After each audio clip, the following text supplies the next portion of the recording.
I don't got no friends. I don't got no friends. You know what I mean? I got supporters, people on my side and people on the other side.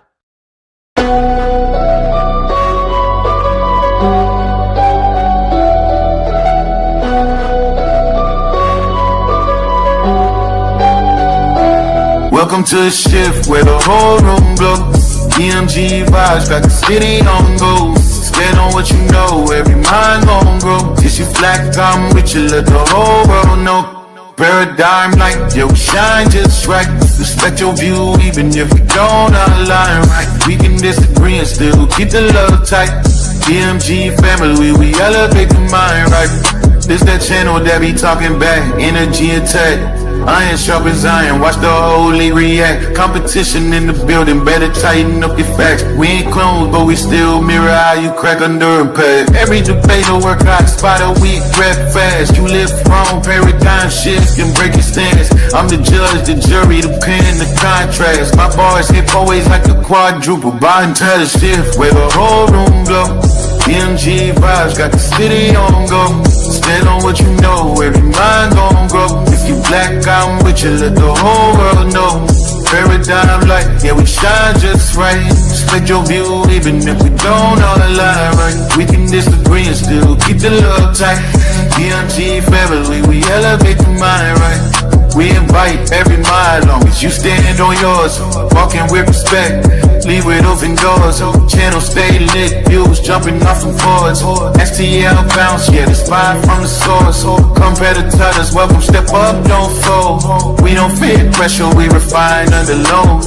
Thoughts heavy, we press them till the truth gets told. Shift so clean, if the platinum even willing to go. Come through correct, bring your logic and your proof.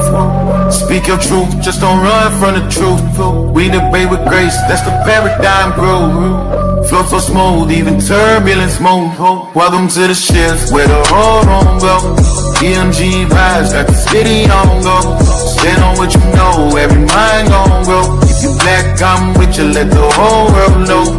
Paradigm light, yeah, we shine just right. Respect your view, even if we don't align right. We can disagree and still keep the love tight. DMG family, we elevate the mind right.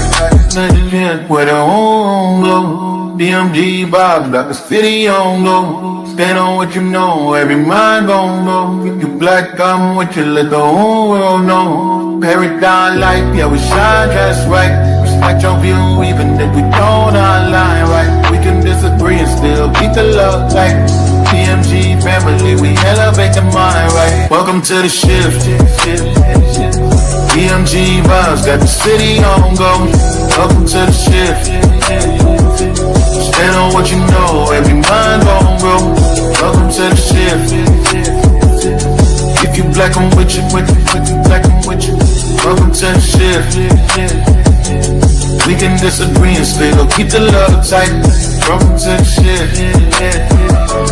DMG family, we elevate the mind right. Welcome to the shift. DMG vibe got the city on low. Walk with paradigm shift, keep it real for.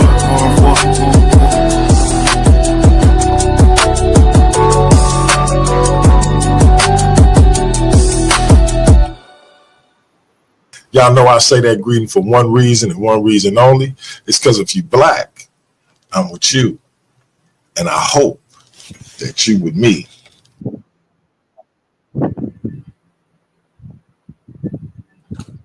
Hey, welcome to Paradigm Shift TV 314. This is your brother, DMG the Poet, a.k.a. Brother Pianki, also known as the infamous DMG. And today we got a powerful show with a powerful topic. Yours truly will be having one of those rare occasions where I jump into the ring and I do have a worthy opponent, the brother known as King J. Now, before we get into our spiel, y'all know I got to do my spiel. Allow me to say, God bless to all my Christian brothers and sisters, Hotep to all my Kemetic brothers and sisters. I want to say shalom to all my Israelite brothers and sisters. Assalamu alaikum to all my brothers and sisters in the NOI and Islam, period. I want to say Islam to all my Moorish brothers and sisters. Peace to all my brothers and sisters in the nations of God and earth, them 5%ers. I want to say salute to all my Abo brothers and sisters. Shout out to all my atheist brothers and sisters. I want to say bless up to all my Rasta brothers and sisters.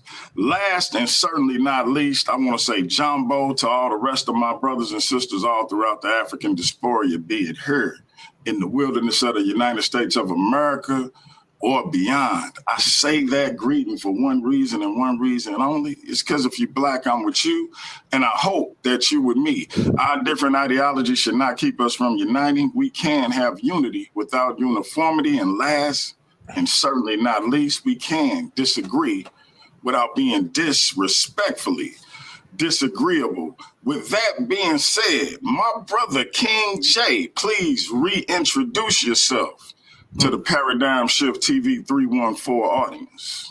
Definitely was a grand intro. I feel like that was one of those Shannon Sharp intros, you feel me? But definitely a pleasure to be on the panel, you know what I'm saying, to grace your platform. So definitely it's been you know, a couple days, so supposed to have been here Friday, but you know what happened, so we here now. So an eventful packed day for Paradigm Shift. We have this debate for you. Then follow right up, we have the brothers JJ and Jose with another good topic. So we giving it to you for this Sunday morning. You feel me? Ready to jump into it whenever you're ready to jump into it. No doubt. And this man needs no introduction. He is a legend in the debate community. He is the mighty Mandinka Mali, aka JJ7K, and he is the current Paradigm Shift TV 314 debate champ. Please reintroduce yourself, my brother. All right, man. Thank you for that beautiful entrance. You know what I'm saying? That introduction there. That's right. The champ is here. The champ is back. But you know what? You ain't got to worry about it today, both of you debaters, because the champ is the host. I'm the host today, so you ain't got to hide your PowerPoint from me. That's right. Hey, shout out to my wife, my queen, Jenny Hayes. Shout out to the Lions Den, Paradigm Shift, and the rest of the team. This is a grand topic today. Was Christianity forced on enslaved African Americans? Both of these brothers finna get in the ring. They're finna bring their sources, their references, their PowerPoint, Chicago style citations, peer review articles. That is a qualification when it comes time to these debates nowadays. Let's get it. You hear me, ladies and gentlemen? We got two heavy hitters with, you know, these guys, they've been around, but, you know, they kind of jumped off the porch, you know, last year, getting in the ring. So, hey, but they always been intellectuals amongst us. Appreciate that. So, like I said, we're going to let these guys figure this topic out. I'm going to say it once again. Christianity forced enslaved African American. And after this, like I said, we got another powerful goddamn debate. Dang on debate. Hey, the people's champ, the 314 champ, the two-time HOK champ, and the celt of the HOK. It's getting back in the ring, defending the belt. You know, hey, they've been running and hiding, slipping and sliding, and scrambling and scraping to get away from JJ. Finally, somebody stepped up to the forefront. This ain't about me, y'all. This is about these two competitors right here. So, hey, am I the timekeeper too? You didn't tell me about that. Am I the timekeeper? I guess I can be. Yes, sir. Yes, sir. Yes, sir. Yes, sir. Yes, sir. A couple hours, I'm going to get into the Yes, sir. You the jack of all. We'll get into this. So look. Hey, no profanity. No profanity. I got church folk watching now. No profanity. Right. Yeah. Let's get it. No profanity. You hear me? So listen.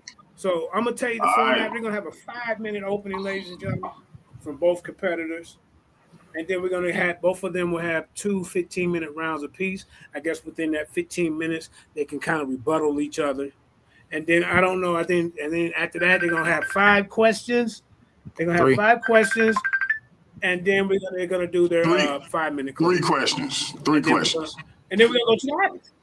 Oh, excuse me. 3 questions. Then we're gonna go to the audience. So. The affirmative is Brother King J. Yes, You know, yes. he's going to come out. His affirmative position was Christianity forced upon enslaved Yes, sir. African Americans. Yes, So sir. whenever you brothers ready, I get a clock going, and we're gonna Let's get this go. show on the road. And like I say, after this, hey, stay tuned because we got another powerful debate. Go ahead, Ike. All right, So I'm gonna let me mute know when you're out. ready. I get my clock out. Go I'm gonna ahead and mute out, and King J gonna do his minute open. go ahead and get it out. I'm ready. Mute out too. All right, let me know when I can go. It's on you, my brother. All right, No, that's on JJ and because he keeping start your time. time. Let's Yeah. go. All right. Your time starts now. The title of today's debate is simple, direct, and historically absolute. Was Christianity forced upon African slaves? My opponent enters this room prepared to argue a romanticized, ahistorical fantasy. He is going to try to convince you that forced conversion, because that is the topic, was Christianity forced upon African slaves, was forced conversion. He's going to try to convince you that forced conversion is a theological impossibility, right? He's going to try to convince you that you have to believe the doctrine in order to be forcefully converted, right? He will argue that to be a Christian, you must possess an internal intellectual understanding of doctrine, catechism, and scripture, right? He's going to argue that you must know the doctrine, right? Furthermore, to escape the bloody tracks of history, he may attempt a desperate semantic trap, claiming that the Roman Catholic Church that built the transatlantic slave trade wasn't really Christianity, right? We ready for that. We're going to get ready to that out the door, right? Let us dismantle that historical illiteracy out the gate. In antiquity, Catholic and Christian were identical synonyms. They're synonymous, right? The word comes from the Greek katholikos. Might be not pronouncing that correct, but meaning universal. So in 110 AD, St. Ignatius, a direct disciple of the Apostle John, wrote, "Wherever Jesus Christ is, there is the Catholic Church. There's the Catholic Church." In 325 AD, the Council of Nicaea, which codified the Trinity and the divinity of Christ, concluded its creed by explicitly invoking the authority of the Catholic and Apostolic Church. In 380 AD, Emperor Theodosius issued the Edict of Thessalonians, legally mandating that all true believers assume the title of Catholic Christians. So we're establishing here that the Catholic Church is the Christian church, right? In its exception from the beginning, right? If my opponent claims the early Catholic Church wasn't Christian, he rejects the very councils that gave him the Trinity, the creeds, and the New Testament canon itself. The historical record is clear. The church was mainstream Christianity. The Catholic Church was mainstream Christianity, to be exact. And when the empires of Europe initiated the transatlantic slave trade, they didn't break Christian rules. They simply followed the script. The concept of chattel slavery, the legal classification of a human being as a permanent inheritable property, is woven directly into the fabric of the biblical canon. My opponent claims that slave owners had to corrupt the text to justify permanent bondage and the theft of children. He does not know his own book. Let us look at Exodus 21, 2-6. The Bible text explicitly codifies that if a master gives a male slave a wife and she bears him children, the woman and her children belong permanently to the master, and that the slave can be held for life. That's chattel slavery. Let's look at the Leviticus 25, 44-46, which explicitly states, your male and female slaves are to come from nations around you. You can buy them, and you can bequeath them to your children as inherited property. This is chattel slavery. Kind of goes into the same Christian scriptures where they say that Christians aren't allowed to enslave other Christians, right? But you're still allowed to enslave the other nations. So this is in your text from the beginning, where it says you can buy them, you can bequeath them to your children as inherited property. You can make them your slaves for life. That's chattel slavery. When the white Christian lawmakers of early America sat down to construct the legal framework of American chattel slavery, they copied the homework of Exodus word for word. In 1662, they passed a law declaring that all children born in the colony would be bond or free only according to the condition of the mother, perfectly mirroring the property rules of Exodus. In 1667, they passed an act explicitly declaring that conferring that the conferring of baptism does not alter the condition of the person as to its bondage. Meaning that just because you're bonded, that you're baptized, doesn't mean that you can't be, doesn't free you from being a 10 slave. minutes remaining. How many? 10 minutes. Sorry. This is my opening. I only got 5. Oh, I'm tripping. Yeah. My fault. Yeah. 3 minutes. I'm so tripping. My fault. You're opening over. you went on for 5 minutes. Yep. You went on for 5. No, that was it. Yeah, 5 minute open. Yep. I caught it right there. Yep. Okay. So that brother came out with his opening. You know what I'm saying? So we're gonna get DMG, the infamous DMG, in the building to do his 5 minute opening. And then we're gonna get to the meat and potatoes. Go ahead, DMG. Let me know when you're ready. Take your screen down. All right. Let me share my screen. You know, I'm a visual person. Let me blow my joint up right quick. Right. Give me 1 second. Yeah, I'm ready. I'm ready. Go ahead and start my time. Now. Go ahead. All right.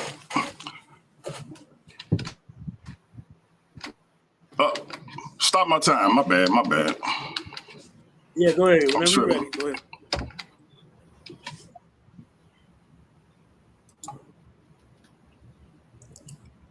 My bad. Hold on.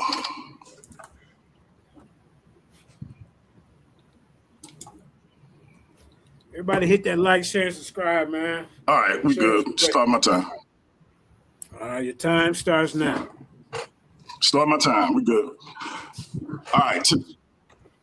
Today's question is not whether slavery was evil. It was. The question is not whether slaveholders abused the Bible. Many did.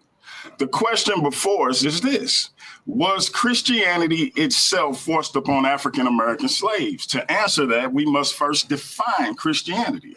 According to mainstream scholars, Christianity is the religion based on the life, teachings, death, and resurrection of Jesus Christ.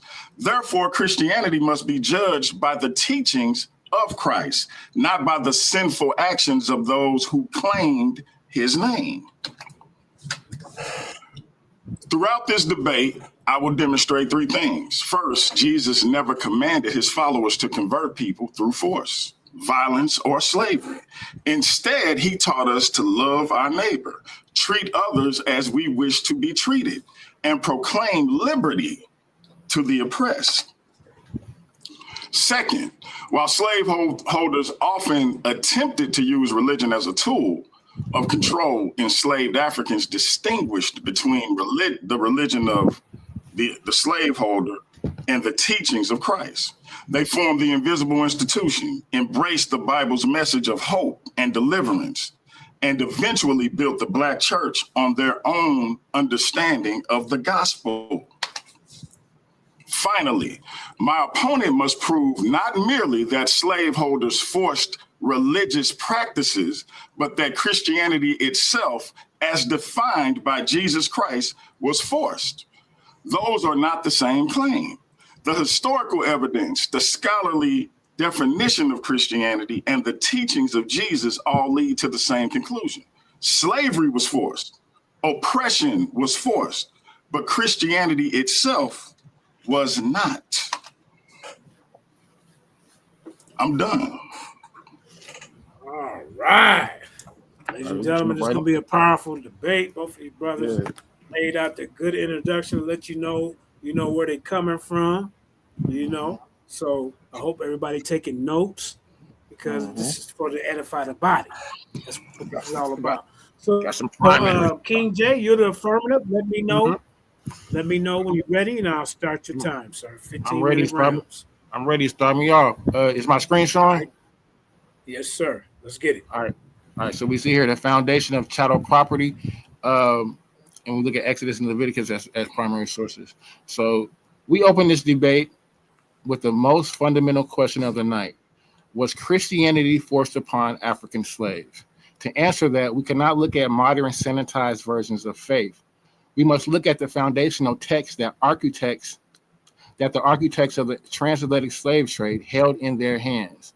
My opponent's entire defense relies on a popular myth. The myth that white slave holders had to twist, corrupt, or misinterpret the Bible to justify chattel slavery. That is historically. Hold on, JJ, stop his time. Stop his time. TJ, yeah. I'm on it. Yeah, you're not sharing your screen. That's your introduction. You sharing your screen, but it don't seem like it's moving. Yeah, It's moving. It's not. It's. I'm showing the foundation of chattel. okay. Yeah. Oh, okay, good. Okay, good. You good. My bad. Yeah. I'm reading from. Back over. Okay. I'm reading from my notes right now. Yeah. I get it. Yeah. All right. I'll start. But so, are you starting me over? Yeah, I'm starting you over because I interrupted. Go ahead. Appreciate that. My opponent's entire defense relies on a popular myth. The myth that white slave owners had to twist, corrupt, or misinterpret the Bible to justify chattel slavery. That is historically and textually false. The white lawmakers of Virginia, Maryland, and the Carolinas did not need to invent a single property law. They simply copied the text verbatim from day one. Look at the screen. We are breaking this down into two clear legal mechanisms: the property statutes of the Old Testament that define what a slave is, and the penal enforcement codes of the New Testament that dictated how that slave must behave. So we see here in Leviticus 25, the text does not describe temporary servitude. It outlines the exact parameters of American chattel slavery, buying human beings as commodities, holding them permanently, and passing them down to your children as inheritable assets. In Exodus 21, the text explicitly codifies the destruction of the family unit, declaring that a slave's children belongs entirely to the master. So when we see in master having sex with the female slaves, having children, then those slave children are inherently his for forever. He knew what he was doing, right? So, and when you cross over to the New Testament, in the New Testament, 1 Peter and 1 Timothy provide the psychological handcuffs. They turn physical resistance into a sin against God and explicitly command slaves to bow down to the whip, not just when the master is kind, but specifically when the master is brutal and harsh. From day one, chattel slavery was not a violation of the Christian document. It was a documental requirement. So we see here chattel slavery, the legal reduction of human beings into an inheritable commodity, was woven into the fiber of the Bible, the biblical document from the very beginning. The architects of the American slave codes did not have to invent the property laws. They simply copied the biblical text. So we see here in the Exodus and Leviticus, the framework where it says, literally what it says. So to ensure this property remains submissive, the New Testament provided the penal code, the penalty. 1 Timothy 6:1 commands slaves to count their masters worthy of all honor so that God's name isn't blasphemy. While 1 Peter 2:18 commands total submission, not just to kind masters, but also to those who are harsh. So let's go. Kind of how much time. So we're talking about the definition of the word Catholic. Now that we established that chattel slavery is woven into the very fabric of the biblical. 10 minutes remaining. 10 minutes. We must expose a massive linguistic and historical deception. My opponent is going to try to play semantic games tonight. When I expose the blood, the torture, and the forced conversions executed by the church, he is going to try to say, well, Jay, that was just the Roman Catholics. That really wasn't Christianity. Let us correct the record with raw history of languages and imperial history. The word Catholic comes from the Greek adjective Catholicos, which literally translates to universal according to the whole. When the early church fathers used this term, they weren't describing a small rogue sect. They were defining the one and only legitimate universal Christian body on earth. To be a Christian meant to be a member of the Universal Catholic Church. There was no alternative. So let's jump here to 380 AD, Emperor Theodotus. I didn't make a generic non-denominational faith to state religion under the Edict of Thessalonian. He legally decreed that the title of Catholic Christians belonged strictly to those who submitted to the Bishop of Rome. So let's go. I don't have much time. So we're jumping right here to 110 AD, where primary source is Ignatius of Antioch. So my opponent. So let's go here. The earliest recorded use of the term comes from Saint Ignatius, a disciple of the Apostle John, writing on his way to martyrdom in Rome. Wherever the bishop shall appear, let the multitude also be. Even as wherever Jesus Christ is, there is a Catholic Church. letter to the Smyrnians. Chapter 8. If the Catholic Church isn't Christian, then a direct disciple of the Apostle John didn't really know what Christianity was, is what the brother would probably try to argue. So let's jump straight here to the Nicene Creed. Now we move to 325 AD, the Council of Nicaea. My opponent wants you to believe that Christian doctrine is a natural, self-evident truth found cleanly in the scriptures. History shows us a completely different reality. Christian doctrine was manufactured, standardized, and legally enforced by the political empire. Before 325 AD, early followers of the church were radically divided. There were dozens of factions with completely different views on who Jesus actually was. Some believe he wasn't God at all. Others believe he was a separate, lesser created being. It was absolute theological chaos. Here comes the Roman Emperor Constantine the Great. He didn't just care about saving souls. He cared about saving the fractured empire. He needed political stability. So what did he do? He unified the religion to glue the empire together. He summoned 300 bishops to Nicaea, paid for the travel out of blah, blah, blah, and ordered them to standardize the faith. The result of that was the Nicene Creed we have here in 325. The result of the Nicene Creed, a foundational statement of faith that defines the Trinity. But pay close attention to the final lines of the original 325 AD document, which apologists love to skip over. They are called the anathemas. The original creed didn't end with a peaceful amen. It ended with a legal curse. It explicitly stated that anyone who does not say these exact words or who believes a different version of Christ is anathema, meaning cursed or excommunicated and legally marked as the enemy of the state. So let's go. We see this here in the Nicene Creed. Let's go. Just jump because I know we don't have much time. 380 AD, we jump to the Edict of Thessalonians. JJ, let me know when I'm at 5 minutes. The absolute smoke. I will. Yep. The absolute smoking gun of Christian legal history. My opponent wants to pretend that Christianity spread across the world simply because it was a beautiful story that captured people's heart. History tells us a much darker, bloodier history. It spread because it became a mandatory imperial penal law. So let's not let him make this theological, philosophical great picture of what he thinks Christianity should be in his heart, right? We're talking about a mandated law, right? We're talking about laws. In 380 AD, Emperor Theodotus issued the Edict of Thessalonians. This single document legally ended religious freedom in the Roman Empire. It did not just make Christianity legal, it made it compulsory under under penalty of law. Okay, let's go. Look at how the law defines everyone else. If you were a non-Catholic or if you practiced the traditional ancestral religions of Africa, Egypt, or Europe, the Roman Empire did not recognize your humanity. The edict legally brands you as foolish, madmen, or heretics. And what happens to madmen and heretics under the Christian law? The edict explicitly states that they will face the vengeance of our authority, which we shall impart in accordance with the will of heaven. So they're justifying this. If you're not a Christian, they're legally justifying this, right? In accordance to the will of heaven.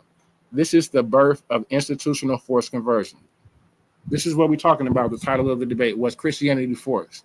This is the birth of institutional forced conversion. The church and the state fused into one machine of terror, right? They use the Roman armies, right? And the church backed them. So let's go. I ain't got too much time for this. But we're talking about this as the primary source. The Edict of Thessalonians is 380 AD. Let's jump into the papal bulls. Now we move from the ancient Roman Empire straight to the genesis of the transatlantic slave trade. My opponent loves to claim that 5 minutes remaining. Thank you. My opponent loves to claim that the enslavement of African people was a secular economic crime committed by greedy merchants in spite of Christian teachings. History desperately eradicates that lie. Decades before a single slave ship crossed the Atlantic, the supreme head of the Christian world, the Vicar of Christ, Pope Nicholas X, issued a series of binding international decrees known as papal bulls. These documents provided the absolute legal, moral, and theological framework for the global slave trade. In 1452, Pope Nicholas X issued Dum Diversas. Look at the terrifying language on the screen. This is the actual primary or facsimile of it. He gave King Alfonso of Portugal explicit divine authority to invade non-Christian lands, capture their inhabitants, and reduce their persons to perpetual slavery. This is the direct institutional birth of modern chattel slavery, signed with the ring of the fisherman. 3 years later, in 1455, the Pope doubled down with the Roman Pontifice. This document wasn't just about theology; it was an imperial real estate deed, right? So we're not talking about theology here, DMG. The Pope granted Portugal a total monopoly over the entire coast of West Africa. He declared that everything south of Cape Bajador belonged to the Portuguese crown, explicitly stating that capturing and enslaving Africans was a righteous act because it brought heathens under the spiritual domain of the Christian church. So let's pay close attention to the spiritual blackmail used here. The Vatican legally framed the total destruction of African sovereign nations, the theft of their land, and the branding of their bodies as a holy crusade. They explicitly stated that reducing people to permanent chattel slavery was the necessary prerequisite to their forced conversion. The church did not inherit a slave trade that already existed. The Christian church authorized and engineered it from the throne of the Vatican. And here we see more about, I'm not going to go into it because I know my time is ending. But here we see more about the actual the act itself, the Dum Diversas. Because the slavery was already sanctified in the text, it was easily operationalized as international law by the highest authorities of the Christian church. We jump here to the Roman Pontifice. I think I'm going to save this forced conversion for my next slides to start off with, so I won't get into it. So I yield. I'm pretty sure my time was almost up. Right, you left 2 minutes and 30 seconds on the table, ladies and gentlemen. 2 minutes? Oh no! Let me get them 2 minutes. 2 minutes? Yeah, No. okay. Yeah, let me get them 2 minutes. My bad. Okay, so forced conversion. Definitions here of the debate. Forced conversion is a compulsory imposition of a religious identity and legal status upon an individual or population through sanctified violence. This is what we're talking about here. Was Christianity forced? Right? Forced conversion is a compulsory imposition of a religious identity and legal status upon an individual or population through state sanction. It has to be state sanctioned. Violence, imperial decrees, or institutional coercion, completely independent of the subject's intellectual consent, linguistic comprehension, or theological knowledge. He ain't got to know.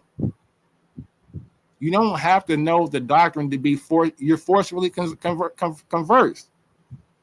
That's the whole point. They don't want you to know. And we're going to find out, we're going to go into more of that later about why they don't want you to know and why the slave master was the one who was the 1 minute remaining. Was the one orally telling you the Bible, keeping you illiterate, right? For these explicit reasons. Under the definition, forced conversion is a jurisdictional capture. When the Portuguese crown or the Virginia Assembly mandated baptism, they were not initiating a spiritual transformation. They were executing a legal maneuver. The sacrament was a state mechanism used to bring an African body under the penal jurisdiction of Christian courts like the Inquisition and the financial framework of the empire. As the 1621 Inquisition ruling proved, the state legally imputed the identity of Christian onto the slave, making their actual understanding of the doctrine entirely irrelevant. I yield. And time. Left 30 seconds on the tape. All right, ladies and gentlemen, King J has presented his premise. He laid it out on the line. He went back into history, Nicene Creed. You know what I'm saying? The brother came in. He came in prepared. Now it's up to the infamous DMG to attack this premise. So DMG, let me know when you're ready to get it in, brother. Yeah, give me 1 second, man. Give me 1 second. Hit that like, share, subscribe, man. Yeah. Paradigm Shift 314.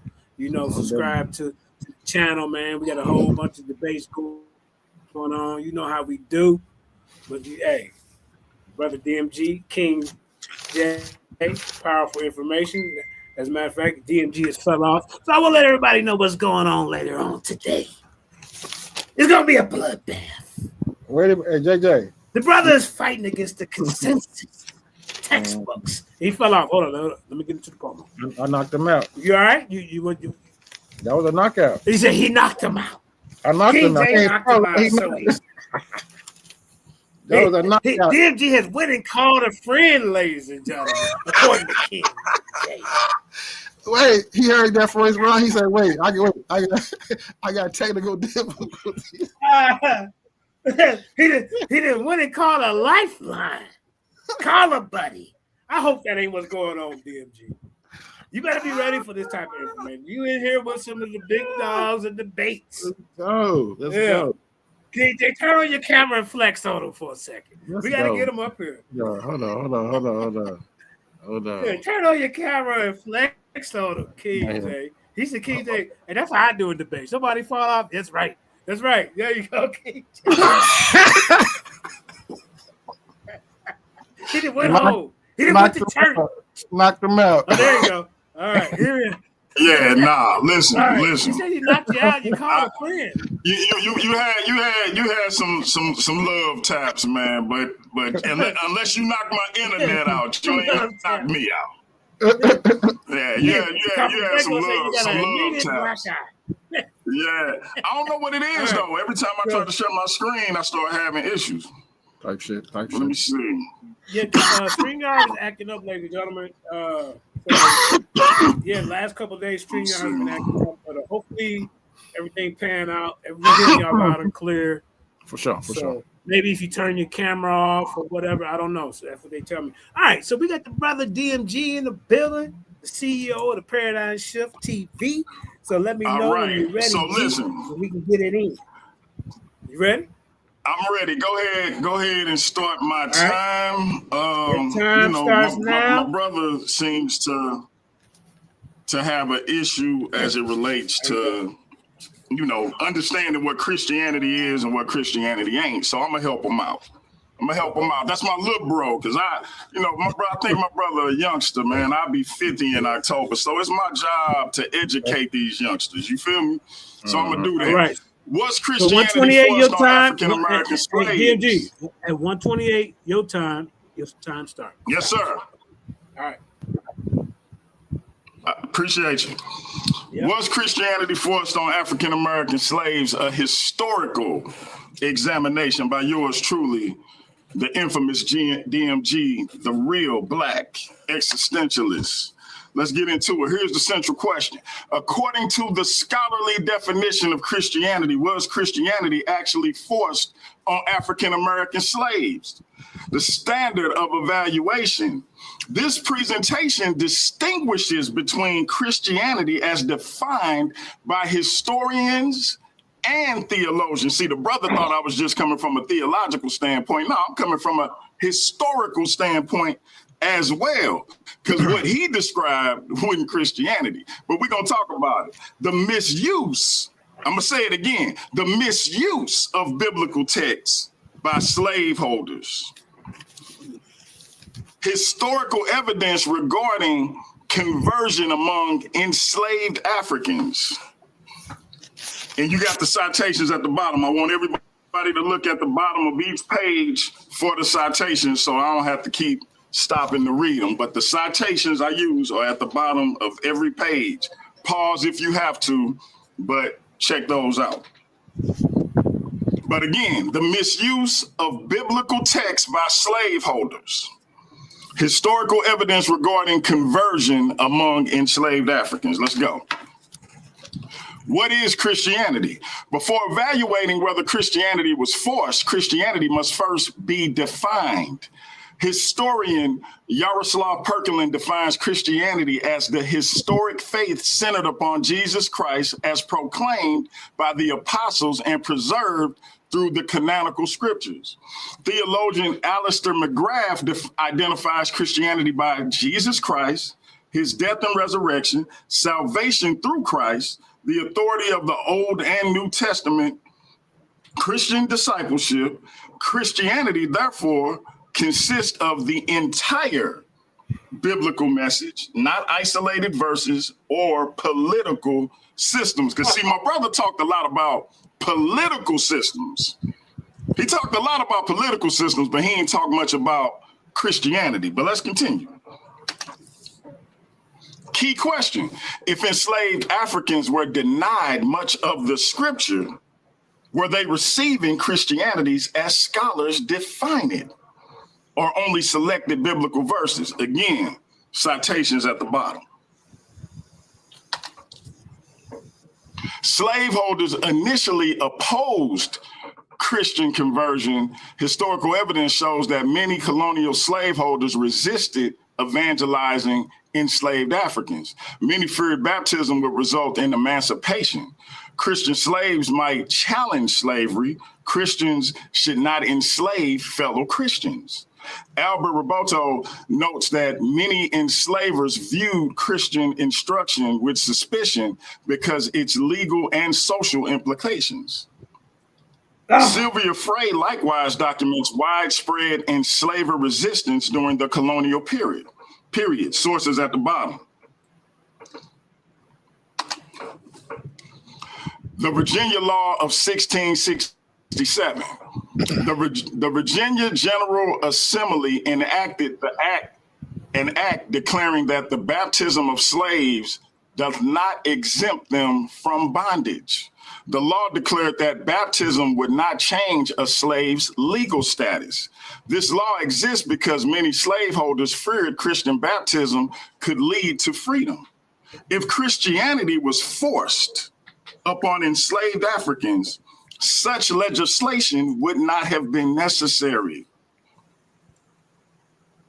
Primary historical source, the Virginia State Assembly. Again, it's at the bottom. Let me hide this.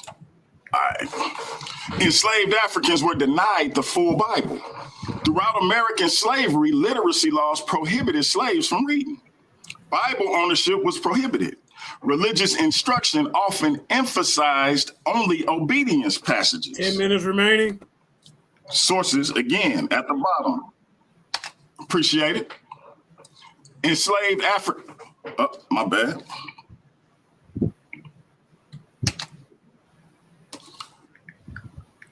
These passages frequently emphasize Ephesians 6 and 5, Colossians 3 and 22, Titus 2 and 9, and minimized Exodus, Isaiah, Amos, Luke 4, Galatians 3 and 28, and Revelations.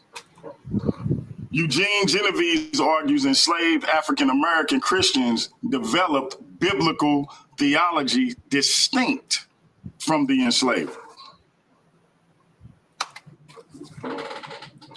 Christianity versus selective biblical instruction.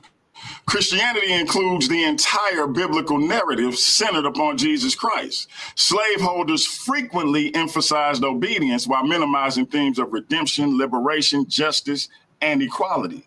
God's deliverance of Israel, Roboto concludes enslaved Africans reconstructed Christianity around biblical deliverance rather than planter theology. Important distinction. Misusing scripture is not equivalent to Christianity itself.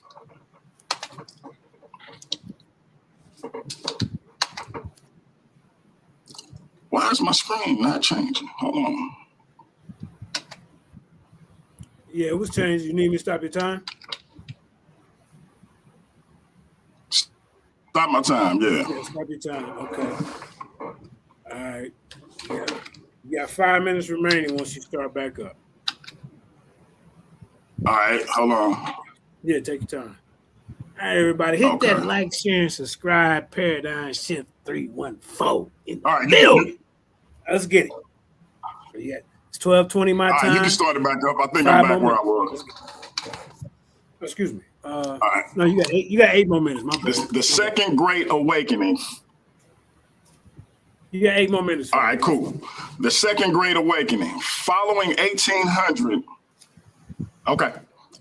The Second Great Awakening. Following 1800, revival movements spread throughout the South. Missionaries increasingly preached repentance, salvation, resurrection, grace, and the gospel. Nathan Hatch argues that these revivals democratized American Christianity and greatly increased African American participation. Large numbers of enslaved African Americans voluntarily converted during this period. I want to emphasize what I just said. Voluntarily converted during this period. So that means they hadn't converted, forced or otherwise, previous to that. The invisible institution. Enslaved Africans secretly gathered in forests, bush arbors, swamps, and secluded cabins. Despite risking whippings, imprisonment, sale, and death. These meetings included preaching, prayer, scripture, communion, and spiritual songs. Black Christians used the biblical scriptures to empower themselves. Rather than accepting the enslaver theology, enslaved Christians embraced biblical narratives of liberation. Favorite biblical figures included Moses, Daniel, David, Jesus. Spirituals such as Go Down Moses, Still Away, Swing Low, Sweet Chariot expressed hope, resistance, and faith in divine deliverance. Christianity became a source of dignity rather than oppression. Again, sources is at the bottom. And really quick, as it relates to the invisible institution, again, they went out in the forest and hid to have church service.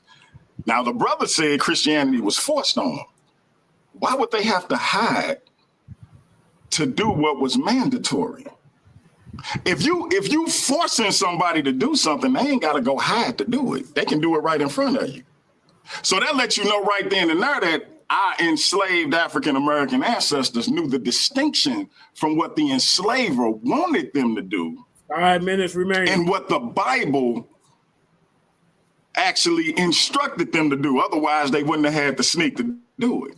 But anyway, he talked about the papal bulls, manifest destiny, and etc. But let's talk about it in contrast to Christianity.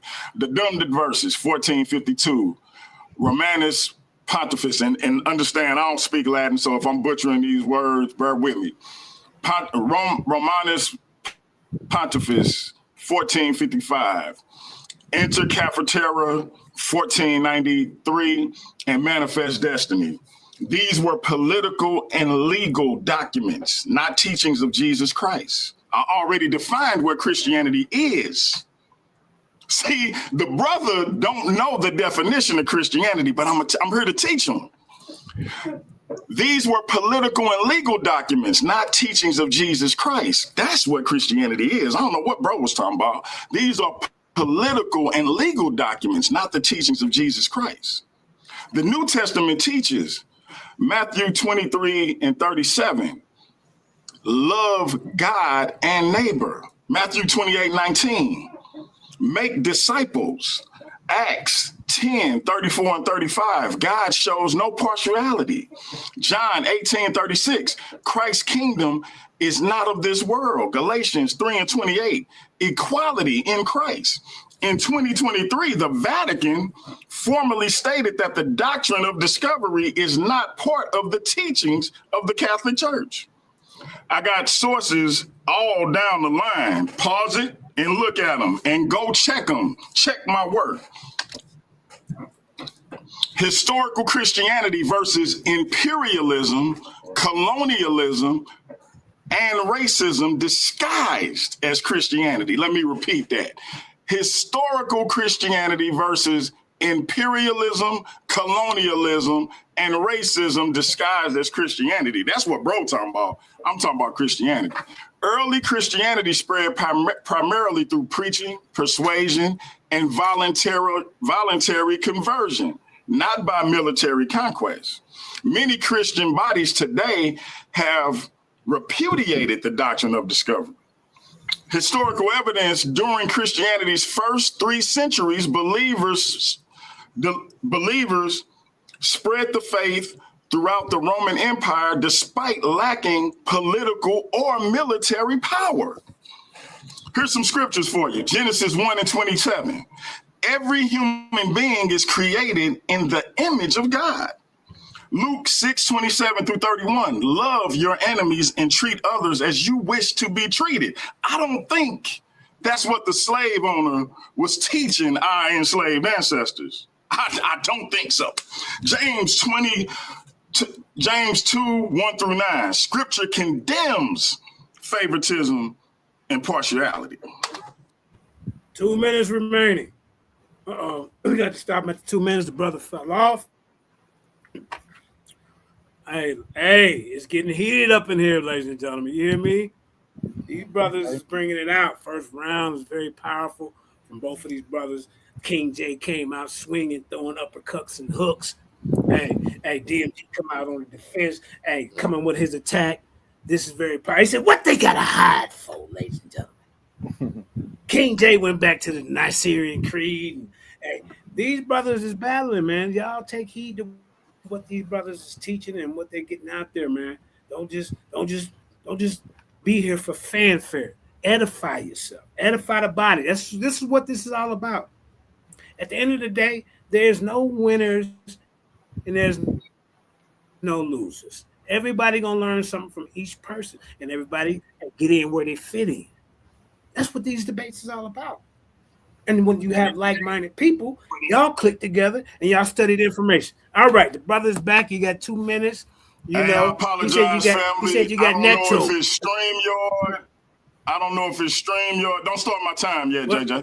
I don't know if it's StreamYard. Yeah. I don't know if it's my internet. But y'all bear with a brother. Let me get my joint back up. Yeah, get it back together, man. Hey, King J, tell him instead of getting Netro PCS, he should have got Metro PCS. I don't know what's going on with the brothers trying to save $1 or $2. You get what you pay for. You hear me, ladies?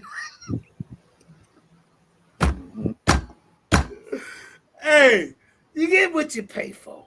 Jose Francis, you over there with that Noose Mobile. You better get your Boost Mobile. All right, so infamous DMG is back.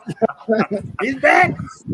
Oh, what you say, Boost Mobile? Look, I'm gonna try this again. Let me see what's happening. We Let got me see Deuce what's happening. All right. All right, Hold on. This just delay the butt whooping that I'm about to put on Jose Vega Francis in the next debate. You hear me, ladies and gentlemen? He just buying you some time, Francis. I'm letting you know. You know. But hey, man, I'm enjoying this debate, man. Both of these brothers is bringing some good information. And like I say, man, hey, everybody that's out here watching, please share this to Facebook, your TikTok, and your Instagram. If you can share it to Clubhouse, just play the recording, all of that. That's what we're here for, is to edify the body. Yeah, that's right. So yeah, man, great debate going on. Last night was full of activities, and there's some good debates that's going on in the community. This is what we need to get back to, these great debates, getting the information out there. Everybody stop taking this so personal. You know? Exactly. All right, let me try this again. Man. I think King Jaden called my internet provider and said, "Hey man, I got right. You know what I mean? Hey, King J, I'm on to you, bro. I'm on to you." When do you like that? All right, let me try this again. Yeah, try it again. You got 2 minutes remaining when you get back. All right. You know. But yeah, man. All right, here we go. All right, here we go. Let me finish. So, all right, screen is up. Yep, start my time. There you go. During Christianity's first 3 centuries, believers spread the faith throughout the Roman Empire despite lacking political or military power. Remember, the brother was talking about something else. He was acting like Christianity always had this political power. And he keeps talking about Catholicism or the Catholic Church. That Catholic just means universal. See, what he talking about is the Roman Catholic Church, different thing. But that I'm here to teach the brother anyway. Genesis 1:27. Human beings, every human being is created in the image of God. Luke 6:27 through 31. Love your enemies and treat others as you wish to be treated. That ain't what the enslaver did to our African American ancestors. James 2:1 through 9. Scripture condemns favoritism and partiality. All right. Neither the papal bulls, because this is what the brother keep referring to as if it's Christianity when it ain't. Neither the papal bulls nor manifest destiny should be confused with Christianity itself. Both emerge from specific political and imperial contexts. Measured against the teaching of Jesus Christ, they fail on several grounds. They replace love with domination. They justified conquest instead of service. They elevated national or empirical interest above human equality. They sanctioned coercion, where Christ commanded discipleship through proclamation. They contradicted the biblical affirmation that every human bears God's image. That's the first round. I'm done for now. Time. Oh, man. Time. Okay. Hear me, ladies and gentlemen? It go. is time for the second round. Both of these brothers did pretty good in the first. You know, hey, we'll give a shout out to everybody that's watching, man. Stay tuned later on. Are you not entertained? Turn it up. Right, King J. Mm-hmm. This is your day. This is your time, brother. You let me For know. I'm ready for you. I'm ready. Hold up, don't start it. Don't start his time yet. Don't start his time yet. You know what I mean? Don't start his time yet. You don't get no more time, DMG. Now, if you ask for Are you not entertained? Are you not entertained? Let's go. Let's go. Is this not why you are here? Right here. Turn them up. Is this not why you're here? I had to play that right quick. Go ahead. I'm muting out. Yeah. If I had the buttons to do it, I would do it. I would have did it too. All right. So like I say, ladies and gentlemen, man, this is a powerful debate. We got King J on deck again. You know what I'm saying? Second round, about to get it in. Grab your paper, grab your pen. Let the scholars get it in. Bars from Sister Karima. Go ahead. Let's go. My screen sharing, the chattel slavery. Well, no, we just see the same one you had earlier. It says it's a sentence. Well, it's one sentence up here. I don't know if you need to go in and come out. But does it say chattel slavery? No, sir. It says was Christianity forced upon African slaves. Are you still y'all been stuck on that slave? Yeah, it's been stuck on that for you. Yeah. So if you need to so you're not seeing somebody. No, I'm on it right now. It's sliding. Hold on. Oh, you seeing that okay. one? Hey, hold on, my bad. Hold on. Let me stop sharing that. Yeah, through your whole first. Okay, yeah. All right. That's the one you seeing. Hold on. This is what y'all seeing. Hold on, real quick. You seeing that? Hold on. Give me 1 second. Yeah. Take your time, man. We got. I just have to close out real quick. Because that whole time I did not know y'all was just watching that one slide. My bad. Give me 1 second. Yeah, I think me and DMG both told you earlier. If you didn't hear us, we apologize. Like I say, we keep things fair over here. Any other platform that I'm associated with. That table, sir. Yeah. You got a judge's black man in the building peeking around in the bushes, make sure ain't nobody regurgitate nothing he said. Because he got his pencil and his paper, and Indigenous got his pencil and paper writing it down. That's right. Hey, indigenous black man, I'm taking all your teachings, brother. Everything you done ever said, I'm taking it, bro. Now he telling you to your face, indigenous. I'm your student, bro. I'm your student. And guess what? Yara said that he won't smoke with you, and I'll even be able to hold the phone for you because you're gonna get in the ring. You gotta get in the ring, brother. But yeah, we taking a break. King J is getting everything situated. I'm sharing my screen now. This is what I was presenting wrong. Here we go. Now I'm sharing. Okay, I'm ready for you. Right. Now you seeing different. Now you can. Okay. Yeah, it's coming up. Okay, yeah, you will see Okay. like your Mm-hmm. okay. Yeah. Oh And no, no, it in my stopped. note. Okay. All right, let's go. Peace and love to you from Denver, Colorado. I'm in the Springs. We got to link up. You know, All if right, you turn want me to up. do a live debate or something. All All right, I'm right. ready. I'm ready. Are you gonna blow it up? Uh, Blow it I up a little can't bit, play too much with it. or can DMG do that? Let me see. Yeah, I can't play too much with it, but Okay. All right, you good? Yeah, yeah. All right. mm, And Hey, you your want me to make time it full starts screen? whenever you say, whenever you start speaking. maybe I can do whatever I want to. But I'm ready. All right, tell me where to Yeah, go, that's pretty JJ. good right there. Let's get. Yep. Whenever you're ready, man, you start speaking. I got you. All Let's right, go. chattel slavery.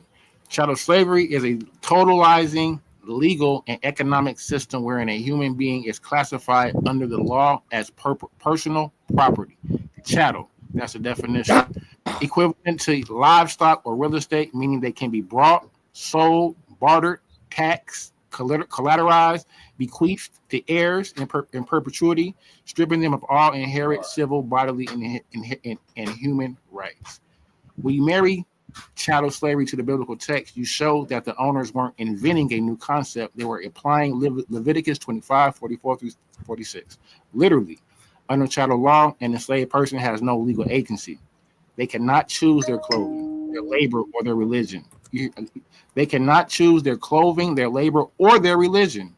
Therefore, when the master of the states forces baptism upon them, because that's what the title is, forced conversion, when the master forces baptism upon a piece of chattel property, is no different than branding cattle with the owner's mark.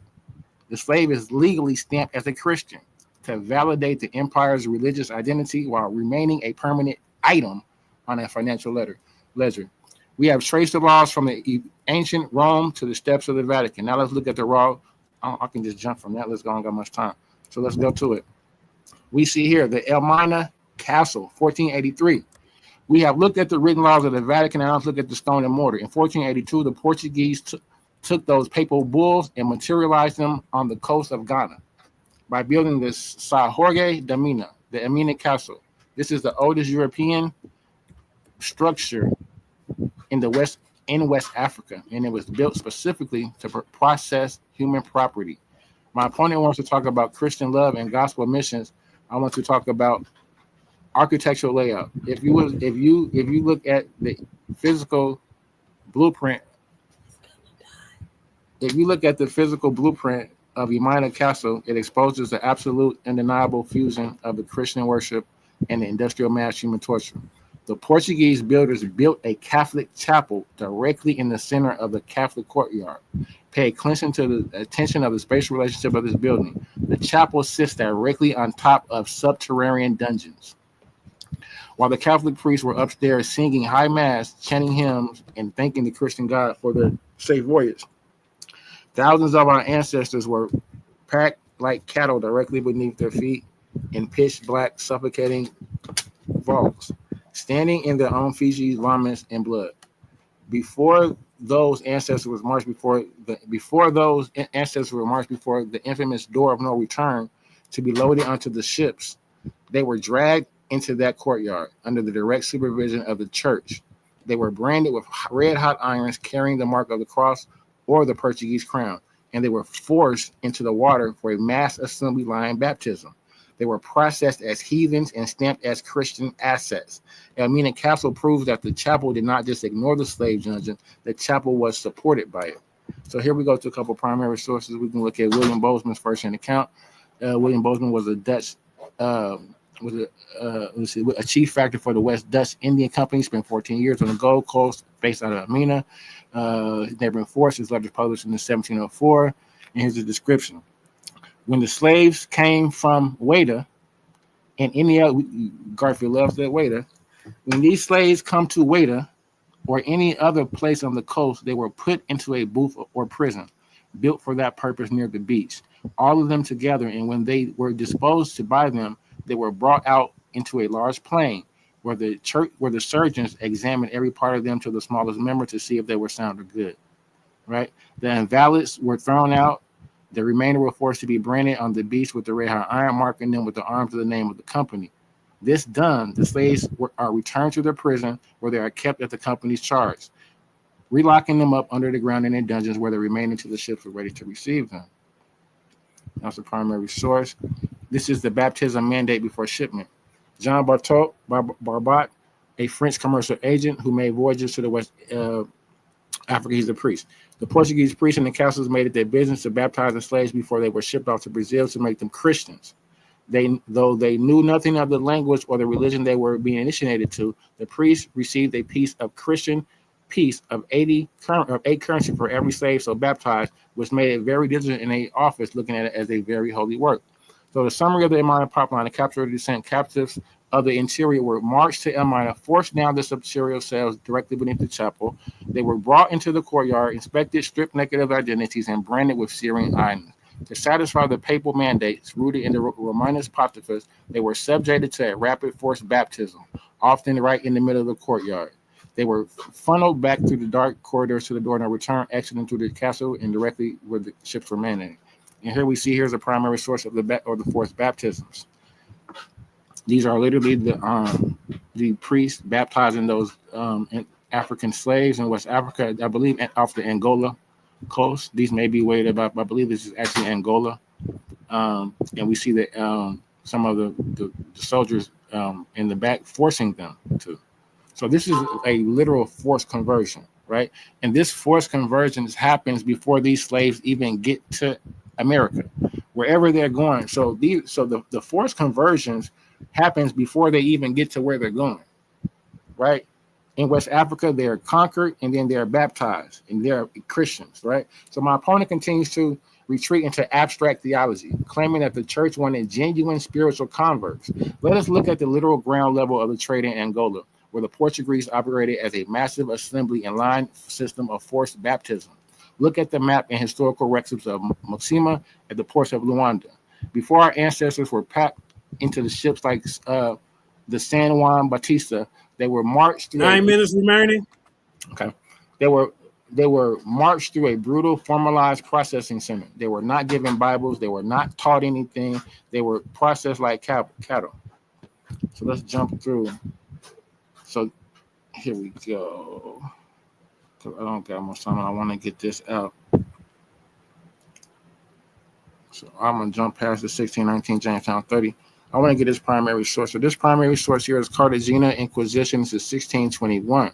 So my opponent is desperate to define Christianity as an eternal choice of the heart, but the supreme legal and theological authorities of historical Christianity laughed at the idea. They established a mechanism of pure mechanical, purely forced conversion. I point you to the actual Inquisition archives from Cartagena in 1621. An enslaved African man named Juan was arrested for practicing his ancestral spirituality. Like my opponent, Juan argued that he couldn't be a heretic because he wasn't really a Christian. He testified that he was kidnapped, dragged onto a slave ship, and had water thrown on his head. He told the inquisitors, I did not know what they meant by their words. I did not understand the laws and the language, and I did not even know what the water poured on my head meant. And what did the Christian court rule? They ruled that his complete ignorance was totally irrelevant. They ruled that once the physical ritual touched his body, a legal stamp was placed on his soul, making him a subject of the Christian authority forever. My opponent claims you need to know the doctrine to be a Christian, but the inquisitors, the very guardians of the doctrine, ruled that the forced ritual overrode the mind. They treating Christianity exactly as an imperial penal law, and they tortured and prosecuted Juan as a Christian anyway. So that's going to be a question to my brother, and so you might want to write it down, because the brother had the same exact argument that the brother DMG is arguing. If knowledge of doctrine is required, why did they torture and persecute this Juan fella in 1621 for the same exact reason? It's like running a stop sign, right? And when you go to court, telling the judge you didn't know the law, you didn't know that you couldn't run a stop line, he's still gonna give your ass a ticket. This is history, absolute. Christianity wasn't chosen by the African slave; it was legally stamped upon them. And that is the conversation, and that is the title of the debate. Was Christianity forced upon the African slave? And I'm showing you primary source after primary source. So the record here in English translation, it says this. He said in his defense that he was not, nor had he never been a Christian, alleging that when they put him on the ship in Guiana, they through the water, they baptized him without him understanding the language or the laws or knowing that what the ceremony meant. What did the court say? 5 minutes remaining.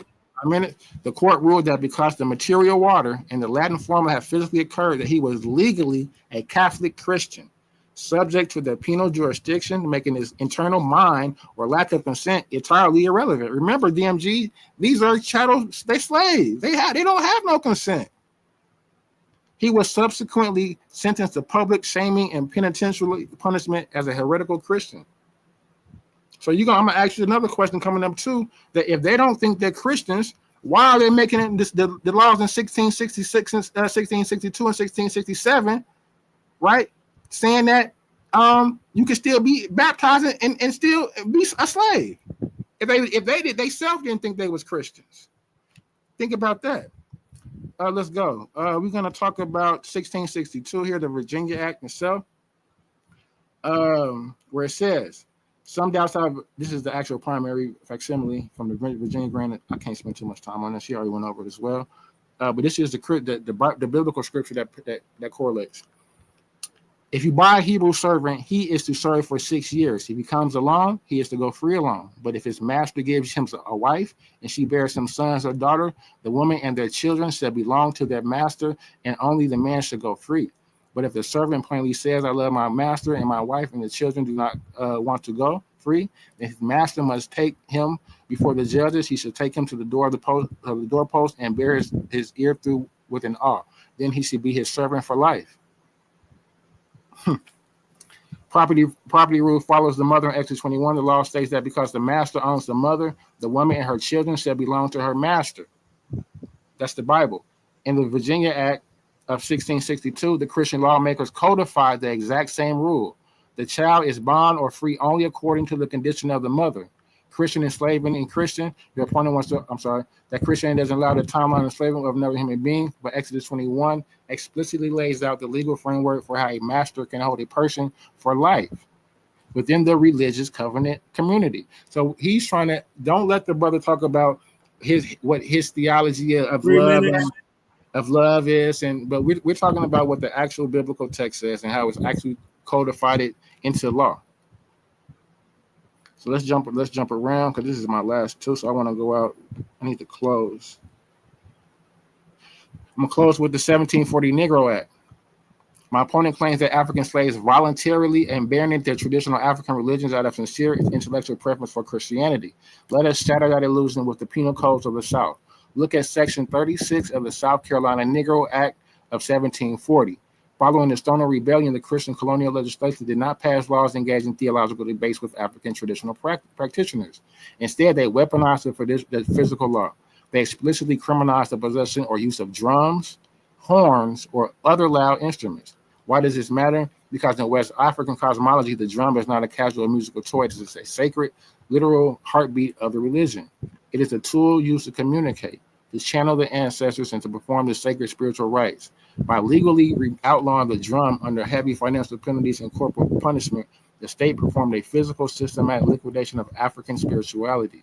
When you combine the 1740 ban of African drums with the 1740 mandate ordering masters to provide oral Christian instruction, the trap becomes visible. 2 minutes. You violently strip a population of their sacred instruments of their ancestral faith. You make practicing their old traditions an act of criminal subversion, and you leave them with no other legal outlet to gather or express their humanity except to sit in a white man's church balcony and to look at a white man's book. That is not an intellectual conversion. 1 minute remaining. It is a legal and psychological siege that forced a captive population into a Christian math just to survive. And we see here the actual primary text. We'll jump here to the end. We have the Master's Manual of Charles Colcock Jones in 1842, where he gives the instruction to the slave masters of how Christianity would be a good tool to forced submission on the plantations. So I'll yield with that. All right, ladies and gentlemen, we are at the bottom of the second round. Brother DMG's coming back with his information. King J, they came out swinging harder in this round, man. DMG, you got some things that you need to deal with. Let's go. Let me know when you're ready. All right. Can everybody hear me? Can you hear me? Yeah. Can I be heard? Yep. Let me know when All you're right, ready. start my time. All right, let's get it. 12:52. I'm ready. 2-minute mark on my clock. Let's get it. All right. So, like I said, I'm a rehash something from the last round. Again, the brother keep talking about these political stances. He ain't showed me a scripture yet. Again, neither the papal bulls nor manifest destiny should be confused with Christianity itself. Both emerge from specific political and imperial contexts, measured against the teaching of Jesus Christ. Again, that's what Christianity is, the teaching of Jesus Christ. They fail on several grounds. They replaced love with domination. They justified conquest instead of service. They elevated national or imperial interest above human equality. They sanctioned coercion, where Christ commanded discipleship through proclamation. They contradicted the biblical affirmation that every human bears God's image. Let's talk about it. Love your neighbor as yourself. You shall love your neighbor as yourself. Matthew 22:39. What's the context? Jesus identifies this as the second greatest commandment. Alongside loving God, chattel slavery treated human beings as property rather than neighbors deserving equal dignity, making such treatment incapable with this command. Number 2, the golden rule. Whatever you wish that others would do to you, do also to them. Matthew 7:12. What's the context? This is one of Jesus' clearest ethical principles. No slaveholder would willingly choose to be kidnapped, sold, beaten, or permanently enslaved. Applying the golden rule undermines the moral justification for chattel slavery. Human equality before God. You are not to be called rabbi, for you have one teacher, and you are all brothers. That's Matthew 23:8. What's the context? Jesus teaches that his followers are fundamentally equals under God. Chattel slavery depended upon permanently dividing humanity into masters and property, often based on race. Come on, man, this ain't Christianity that this brother talking about. Number 4, freedom for the oppressed. He has sent me to proclaim liberty to the captives, to set at liberty those who are oppressed. That's Luke 4:18 through 19. The context, quoting Isaiah, Jesus announces his mission as one of liberation and restoration. While this passage includes spiritual liberation, it also echoes God's concern for those living under oppression. Number 5, greatness means serving others. Whosoever would be great among you must be your servant. For even the Son of Man came not to be served, but to serve. Mark 10:14 through 45. Context, Jesus reverses worldly power structures. Rather than commanding others for personal gain, leaders are to serve sacrificially. This ethic is fundamentally opposite to chattel slavery, where masters exercise coercive ownership over others.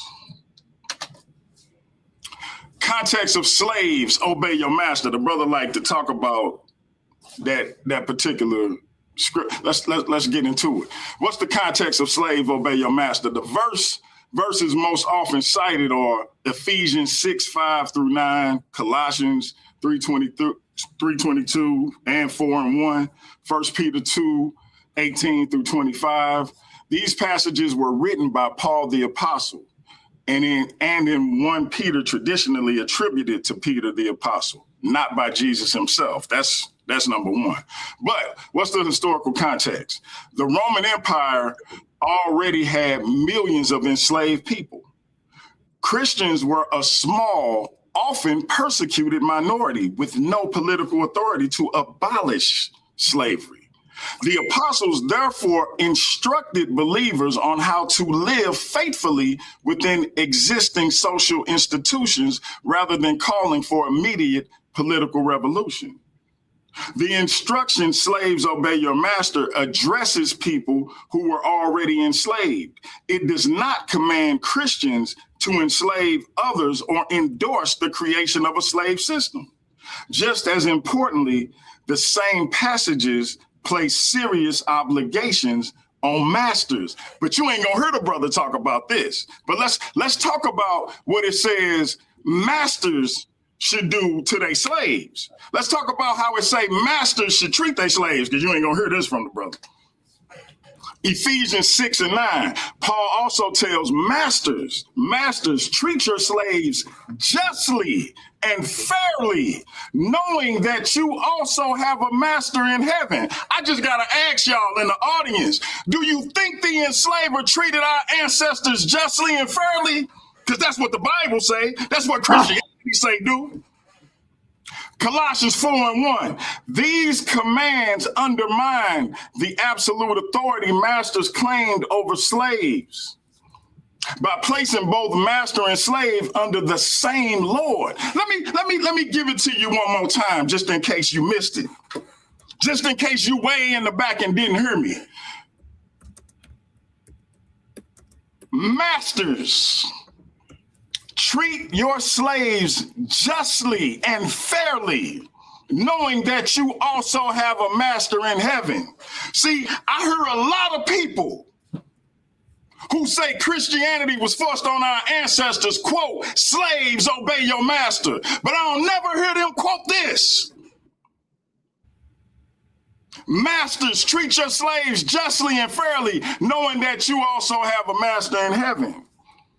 So even under the constructs of slavery, which was wrong, you ain't supposed to do to them what they did to our ancestors. Why this does not fit American chattel slavery, the system of American chattel slavery differed significantly from the slavery addressed in the New Testament because it was categorized by race-based hierarchical lifelong slavery, legal treatment of people as property, kidnapping and trafficking of free people, family separation, denial of literacy and religious freedom, severe corporal punishment, and dehumanization. It wouldn't Historical conclusion. The historical evidence demonstrates slaveholders often resisted evangelizing enslaved Africans. They ain't want them to be Christian. The Virginia Act of 1667 reveals planters feared surrounding baptism. Fears, I should say, surrounding baptism. Enslaved people were frequently denied literacy and complete biblical canon. The Second Great Awakening produced widespread voluntary conversions. Secret worship in the invisible institution reflects sincere religious commitment, because it wasn't happening before that. African Americans transformed Christianity into the theological foundation for the Black church, abolitionism, and later the civil rights movement. Conclusion. While slaveholders often manipulated biblical passages to justify slavery, the historical evidence does not support the claim that Christianity itself, as historically defined by the person of Jesus Christ, the complete biblical canon, and the core doctrines of the Christian faith, was simply forced upon African American slaves. See, the brother brought up that they wouldn't taught nothing. He said that out his mouth. Go back and rewind it. He literally said they wouldn't taught nothing. So if you don't teach a person something that got to do with this doctrine you're supposed to be forcing on them, how could they in any form or fashion actually be that thing? You could tell somebody they something all day long, but if you don't actually teach them that thing, how to be that thing, then they can't be that thing. He said that the brother that got kidnapped and was arrested for practicing his indigenous faith, and he like, hey man, I don't know what you're talking about. I never became a Christian. And they beat him and tortured him, and they said it don't matter that you never converted. Again, that ain't Christianity, because Christianity can't be forced. And anything other than that ain't Christianity. It don't qualify. See, the brother want to frame Christianity as something it ain't. He want to frame imperialism, colonialism, racism, and nation as Christianity. That ain't Christianity, player. Christianity provides you with a choice. By his own admission, our ancestors didn't have one. 5 minutes remaining. The historical evidence demonstrates that enslavers misused and distorted scripture. But the misuse and distortion of Christianity is not Christianity itself. Enslaved African Americans were not handed the historical Christian faith. They had to obtain it for themselves and ultimately make it their own through the full biblical text and witness. History supports that distinction, as did those very enslaved African Americans. See, if you read the slave narratives, they tell you that they drew a line of demarcation. See, King J can stand over there with a retrospective view all he want to, but the people who actually went through this thing tell you they drew a line of demarcation between what the enslaver was doing and what they discovered for themselves.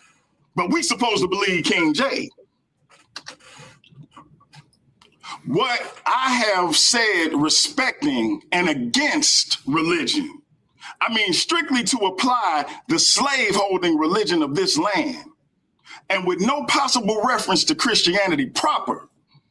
For between the Christianity of this land and the Christianity of Christ, I recognize the widest possible difference. So wide that I receive the one as good, pure, and holy, is of necessity to reject the other as bad, corrupt, and wicked. To be the friend of one is to be necessity to be the enemy of the other. I love the pure, peaceable, and impartial Christianity of Christ. I therefore hate the corrupt, slave-holding, woman-whipping, cradle-plundering, partial, and hypocritical Christianity of this land.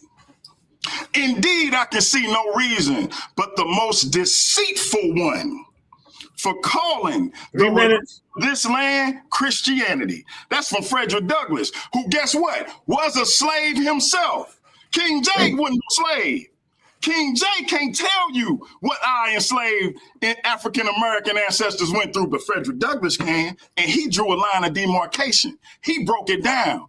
King J can talk all he wants to in 2026. Frederick Douglass told you what it is. I'm done. Time. Ooh, woo.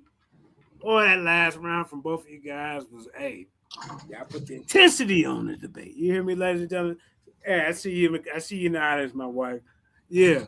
Hey man, if y'all don't appreciate good information, man. I mean, this is good information from both of these guys. And I like the fire and the energy, that came from both of them in that last round, man. That's what we want to see. We don't want to see no goddamn reading like, yeah, hey guys. We don't want to see that.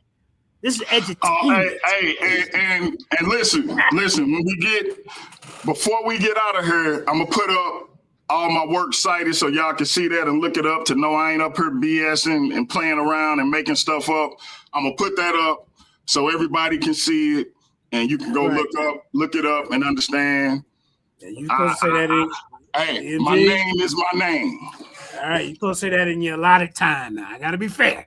Now, King J, you want to say something? It ain't nobody else's turn. We already went. No. Come on, man. I want to be what fair. You talking about? King J, you want to say some little extras? Go ahead. And then we gonna get into the question and answer. I don't know nobody saying JJ wasn't fair. God dang on me. You hear me? All right. But go ahead. Go ahead, King J. Do you want to say something before we get into the question round? We got 3 questions apiece from these warriors. You know what I'm saying? These scholarly warriors. Hey, man, they getting it in. Shout out to the Den. Shout out to DMG. Shout out to the Paradigm Shift 314. Worldview Wars Debate League. We getting it in. King J, you want to say something before we... We're like, look, 30 seconds. I think he might be shell shocked, Jay. He might be shell shocked. You got him hiding in the matrix. Uh-oh. All right, well, King J, I guess I don't know what you're doing over there, man. I gave you the opportunity. Oh man, he's shell shocked, bro. He's shell shocked. He can't even hit the unmute button. He gone, bro. That's what he did to you when you fell off. So hey, second round. No, I wouldn't. I came back in. My internet dropped. I know, but he was doing the same thing. That's a debate. Yeah. He right here. He right here and can't respond. I got dropped off on the internet. He right here and can't respond. No. Actually, something got to be going on. King J, you there? I bet. No, I'm here. Okay. Whole time. I thought I was. All right. Hey. Yeah, look. He said he put you on life support for a second. I don't know what's going on. Look, he's so confused. He's so confused. He thought he was unmuted. All right, man. Hey, it's all fun. All fun. Go ahead, KJ. I'm just messing with you, bro. I'm just messing with you. He did the same thing to you.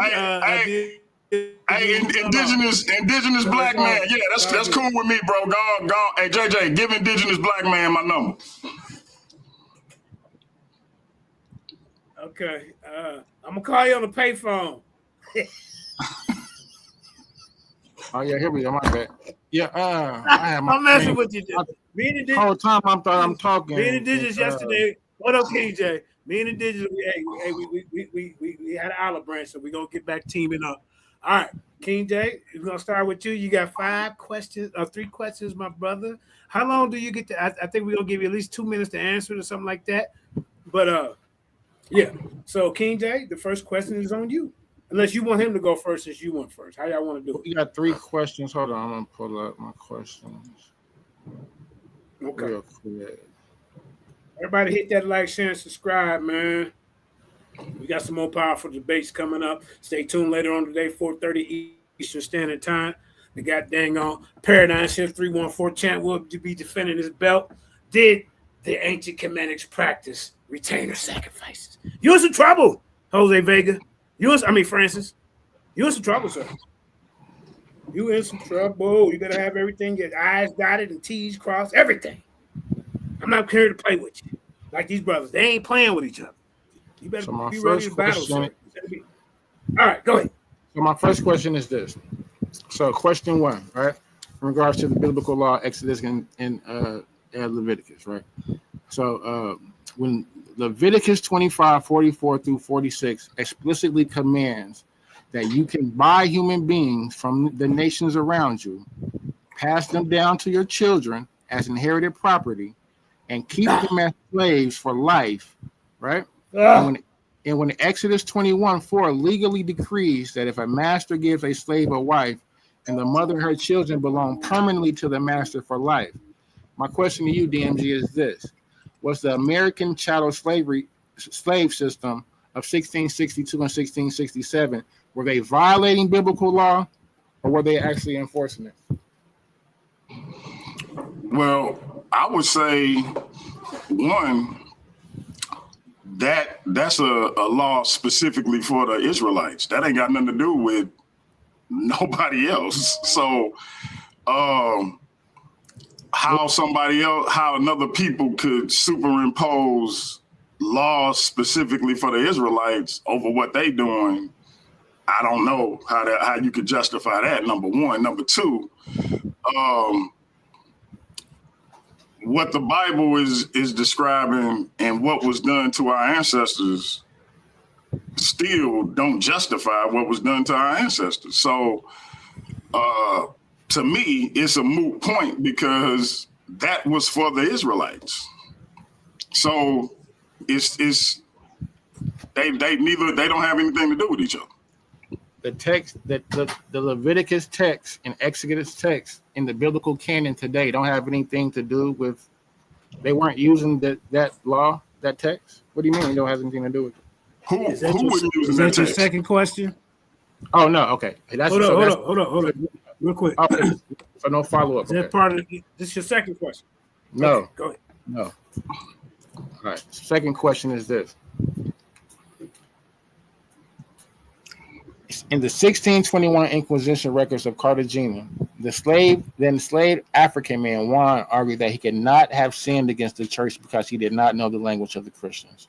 He did not know the laws. He did not know the law. He did not know what the baptism meant. The Christian court formally rejected his defense, ruling that his absolute ignorance of the faith was entirely irrelevant because the physical ritual of baptism had legally bound his body to the jurisdiction of the church. Who understood the operational reality of historical Christianity better? The Inquisitioners who actually tortured Juan, right, and held him subject to the church, or you, DMG? Say that one more time. So when Juan, the Inquisition of 1621, when the brother Juan gave the same argument that you're making today in regards to doctrinal knowledge and in regards to him being ignorant of it, right? He didn't know anything about what the baptism meant. He didn't know anything about the Christianity. So they found him, they said that it didn't matter, right? They still said that he was legally a Christian, right? Because he had been baptized, right? So my question to you is this: who knew better, them or you? Me. I'm saying this. Okay. The people who, and this is my answer. The people who were doing the torture and doing the Inquisition, I'm saying they weren't Christians. Because if you torturing people, if a man telling you he never converted to Christianity, how can you tell him otherwise? See, and this is why I say you proved my point. You want me to tell you why? You can't. No. Hear me out. I said what Christianity was, and when we get to my questions, you're gonna understand what I'm saying. You can't tell somebody they something they not, and then torture them for not being that. That's not Christianity, bro. They did. But you would have to show me how that's Christianity, though. Are you giving us your interpretation of what Christianity should be? No, I read the definition. Okay, well, they passed the law. Question number 4. Now I'm counting. Let's go. Wait, hold on. Let's go. It's my last one. This is last question. Mm-hmm. Yeah. I mean, is it okay? This is last question. Go ahead, Brother King J. So, and this is in regards to voluntary, and this is in regards to faith versus property law, what we just building upon. So, if a voluntary faith requires intellectual assent, right, theological understanding, and a conscious choice of the mind, but an imperial force conversion, which is what we're talking about, right, was Christianity forcefully upon African slaves, right, forced conversion. But an imperial force conversion utilizes assembly line baptism at the slave ports, imperial edicts like the Thessalonian law that strips away civil rights, colonial statutes like the Virginia Act of 1667 that ensures your baptism never alters your physical change, right? Does forced conversion operate as a spiritual path to transformation to transform the soul, or does it operate strictly as an imperial property law used to govern and subjugate the body? latter. Huh? The latter. As imperial property law used to govern and subjugate the body, correct? Correct. Okay. And so, but that's not Christianity, though. But is that the debate topic? What Christianity is? So the debate topic is was it forced? Right? Forced conversion. Was Christianity forced? Yes. Not anything outside of that. Mm-hmm. And this is Christianity. So you ready? You ready for my questions? I'm ready. All right, my first question is this, and it's twofold. All right, let's get into your question, DMG. Go ahead. It's twofold. Can you cite a single teaching of Jesus Christ in the Gospels where he commands his followers to convert people by force, violence, coercion, or enslavement? If not, on what basis do you define Christianity by the actions of slaveholders rather than by the teachings of its founder? I think you started with a false premise in thinking that Christianity was the teachings of Jesus Christ. Jesus did not create. Jesus didn't come to destroy the law. He came to fulfill it. So he didn't create a new law. He just fulfilled the law that was already established. Okay, so that's for one. So that's for one. So okay. I don't. So that's your answer. Christianity is not your answer. Just for the record, your answer is that Christianity is not based on the teachings of Jesus Christ. I wasn't done answering, and that's not what I said. I said that the teachings of Jesus Christ are not new teachings. That's what I said. You're making the assumption. Let me go back and let me ask that one more time. You asked a twofold question. I was going to give you. Can you cite a single teaching of Jesus? Listen to the question, JJ. Can you cite a single teaching of Jesus Christ in the Gospels where he commands his followers to convert people by force, violence, coercion, or enslavement? So that's the first part. So you can answer that, and then if not, on what basis do you define Christianity by the actions of slaveholders rather than by the teachings of its founder? So if the first part is a no, then go into the second part. So and I'll answer the same way. I'll begin my answer the same way that I started the first time. Jesus' teachings are not his own, are some new teachings that he created on his own. Jesus came to fulfill the law that was already established. He didn't create a new doctrine. The doctrine was already established. So these. What was your answer to the first part? Keep cutting me, brother. Let me finish. I'm asking. Wait. You cutting me in my answer. Do I got a time limit to answer? No. Take your time. I just want to know the answer to the first part. That's all. Let me answer it, brother, fully, and then you can say if I answered it or not. You cutting me right every time I answer. Go ahead. So the brothers assuming that's fair. The brother is starting with the faulty premise.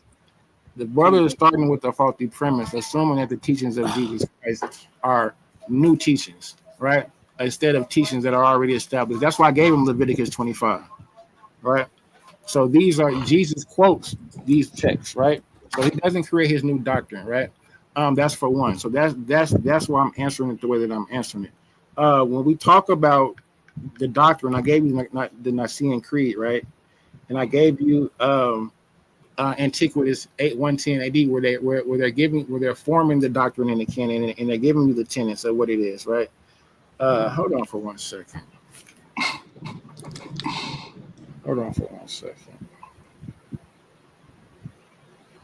So, all right. That's my answer. That's my answer. I hope y'all enjoying this debate, man. This is going at it. Go ahead. All right, so I just want to state for the record. Reiterate your answer one more. The brother didn't answer the question. I asked, let him reiterate the answer one more time. I'm moving to the second question. I just want to state the brother didn't answer the question. I said, can you cite go ahead. a single teaching of Jesus Christ in the Gospels where he commands his followers to convert people by force, violence, coercion, or enslavement? If not, on what basis do you define Christianity by the actions of slaveholders rather than by the teaching of his founders? He didn't answer none of that. Hold on. He gave an interesting answer, but it didn't have nothing to do with what I asked. My Wi-Fi, I had moved my Wi-Fi for a second. I just wanted to give finish the answer. So that was the answer. So if you wanted me to give examples, I would give examples like this. Go ahead. I would say that Jesus enforced whatever law that was in power. Right, he said, "Pay to the taxes.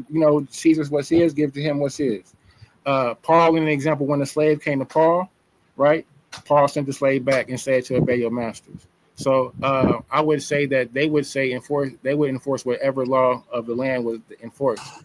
When they came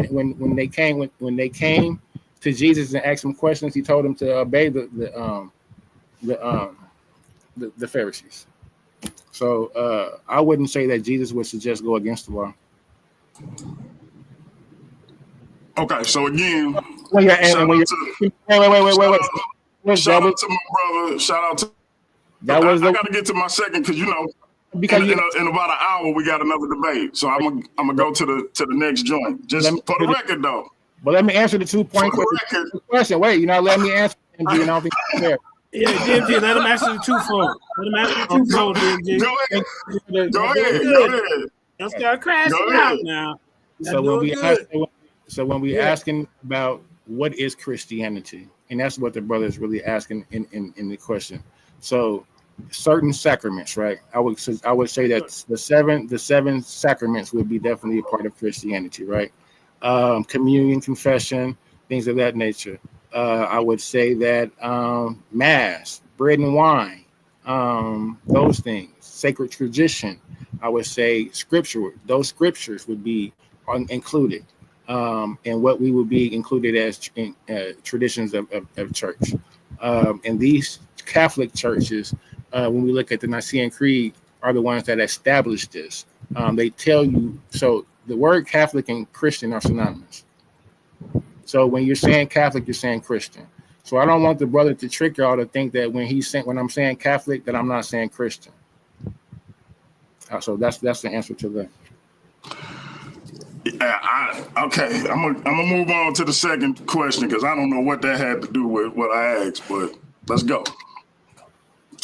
All right, if Christianity was truly forced upon our ancestors, how do you explain the rise of the invisible institution where enslaved Africans secretly worshipped apart from their masters, rejected the slaveholders' interpretations, and embraced the biblical message of liberation?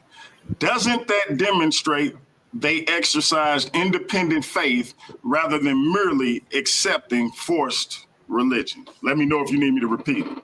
No, I don't. And I actually think that proves my point on several levels, right? The fact that I would say that they didn't accept it, right? They rejected it and used it for their own liberation, right? Nat Turner would be a perfect example of that example, right? He took the slave owner's religion, right, and used it for his own liberations, right? I think that would be a perfect example to answer that question.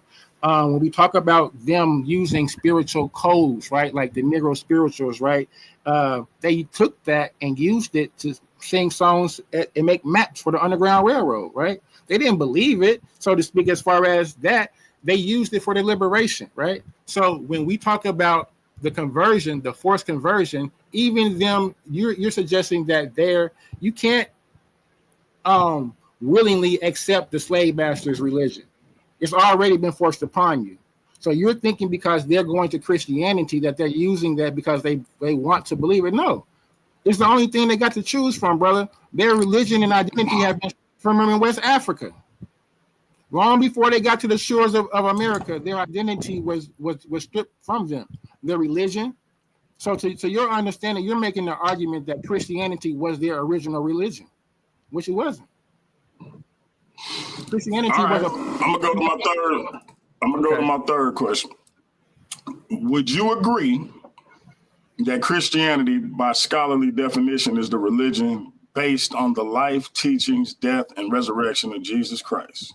If so, how can Christianity itself be guilty of something that Jesus never taught, especially when his teachings include loving your neighbor, treating others as you wish to be treated, and proclaiming liberty to the oppressed? I think that in my presentation, I've shown that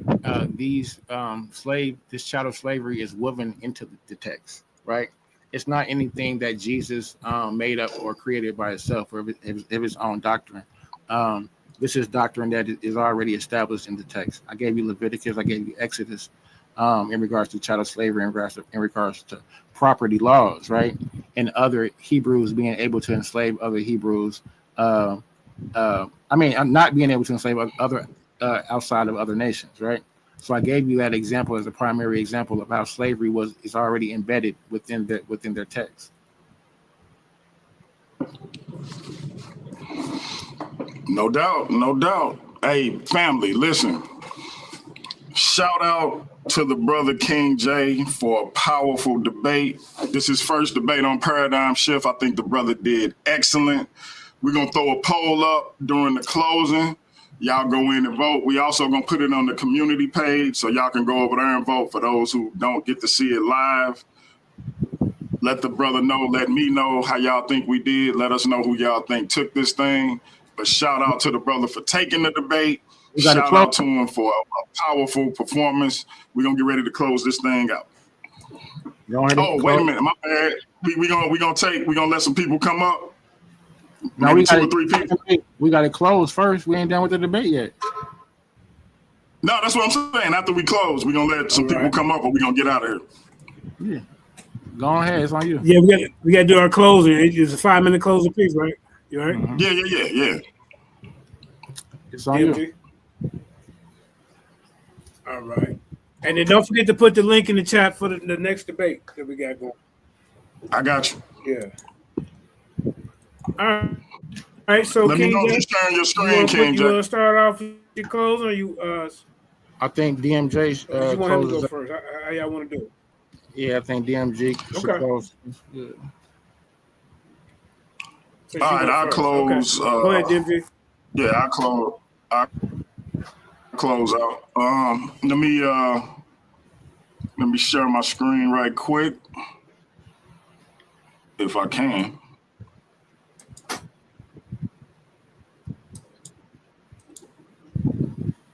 Let's see. All right, JJ, you can start my time. All right, time starts now.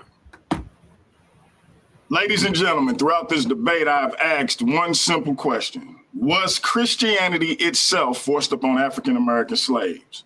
Not whether slaveholders committed evil, not whether churches were hypocritical, not whether religion was abused as a tool of oppression. History answers all of those questions with a resounding yes. The real question is whether Christianity, according to its accepted scholarly definition and the teachings of its founder, Jesus Christ, was forced upon our ancestors. Words matter. Definitions matter. Christianity is not defined by the behavior of every person who claims the name of Christian. Christianity is defined by the life, teachings, death, and resurrection of Jesus Christ. If we abandon that definition, then every worldview must be judged by its worst followers instead of its actual beliefs. That is neither intellectually honest nor historically sound. My opponent has attempted to equate the crimes of slaveholders with Christianity itself. Those are not the same thing. My opponent may point to passages where Paul instructs slaves to obey their masters, but context matters. Those letters were written to Christians already living under the Roman Empire, a society in which slavery already existed. They were pastoral instructions for believers navigating an existing institution, not commands to create one, expand one, or kidnap free people into one. The same passages also command masters to stop threatening their slaves to act justly and remember that they too have a master in heaven. 3 minutes. That undermines the absolute authority claimed by slaveholders. But you ain't gonna hear King J talk about that. Christianity is not defined by the behavior of every person who claims. My bad. All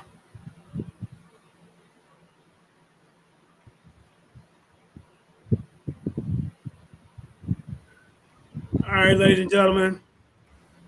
As King J would say, he must have got knocked out again because he didn't have enough energy left to finish his closing, according to King J.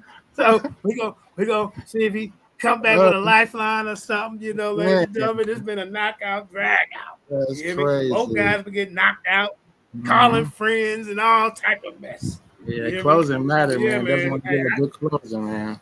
Definitely want to give a nice closing. Hey, let me say something real quick. Yeah, hey, King J, hey, you know, you coming along, bro. From the first debate you did with Marcus, you know, I hosted that. You remember that, right? That's First crazy. debate. Yep. Yeah. I appreciate that. I see how you have gotten better over, you know, the last 7 to 8 months. So you gotta keep it up, bro. Steady growing. Continue to grow. You're gonna be a force here. I mean, you know, you're already a force, but a lot of guys are forces, but they don't speak. It's different. So DMG is out calling a friend, ladies and gentlemen. Calling a friend. You know. But, let me ask you this, since we got a little downtime. Okay. Let me ask you this. He had 2 minutes left. Okay. He had 2 minutes left. 3. There was 3 minutes left, I think. It was close. Okay. Okay. Let me give a shout out to everybody out here. Old account, Victor Emerson World. This is from JJ7K TV. Then I give a shout out to the people that's over here. We got stepping into the light. Peace, sister. I guess I can see everybody. Indigenous Black Man. We got Nathaniel Hughes in the building. Vincent Mueller, you be on something. I don't know what you. Victor Emerson World. You know, Gideon in the building. I think he got a debate coming up in the next couple of days. But Josh Hughes, this is for the Worldview Debate League Championship. These brothers are gonna be getting in. You know, whoever wins with that one will be the next World's Debate Champion. You know, so hey, y'all guys look forward to that one. You know, Hemi's been doing debate the other day. You know, we got a good lineup, but hey, today it's gonna be a powerful debate, full of information. At least coming from my side. I don't know about this other brother. Hopefully, he can bring some information to go against a dead argument, ladies and gentlemen. This is a dead argument in academia. Oh yeah. Nobody argues this anymore. They don't argue it happened. They argue, why did it stop?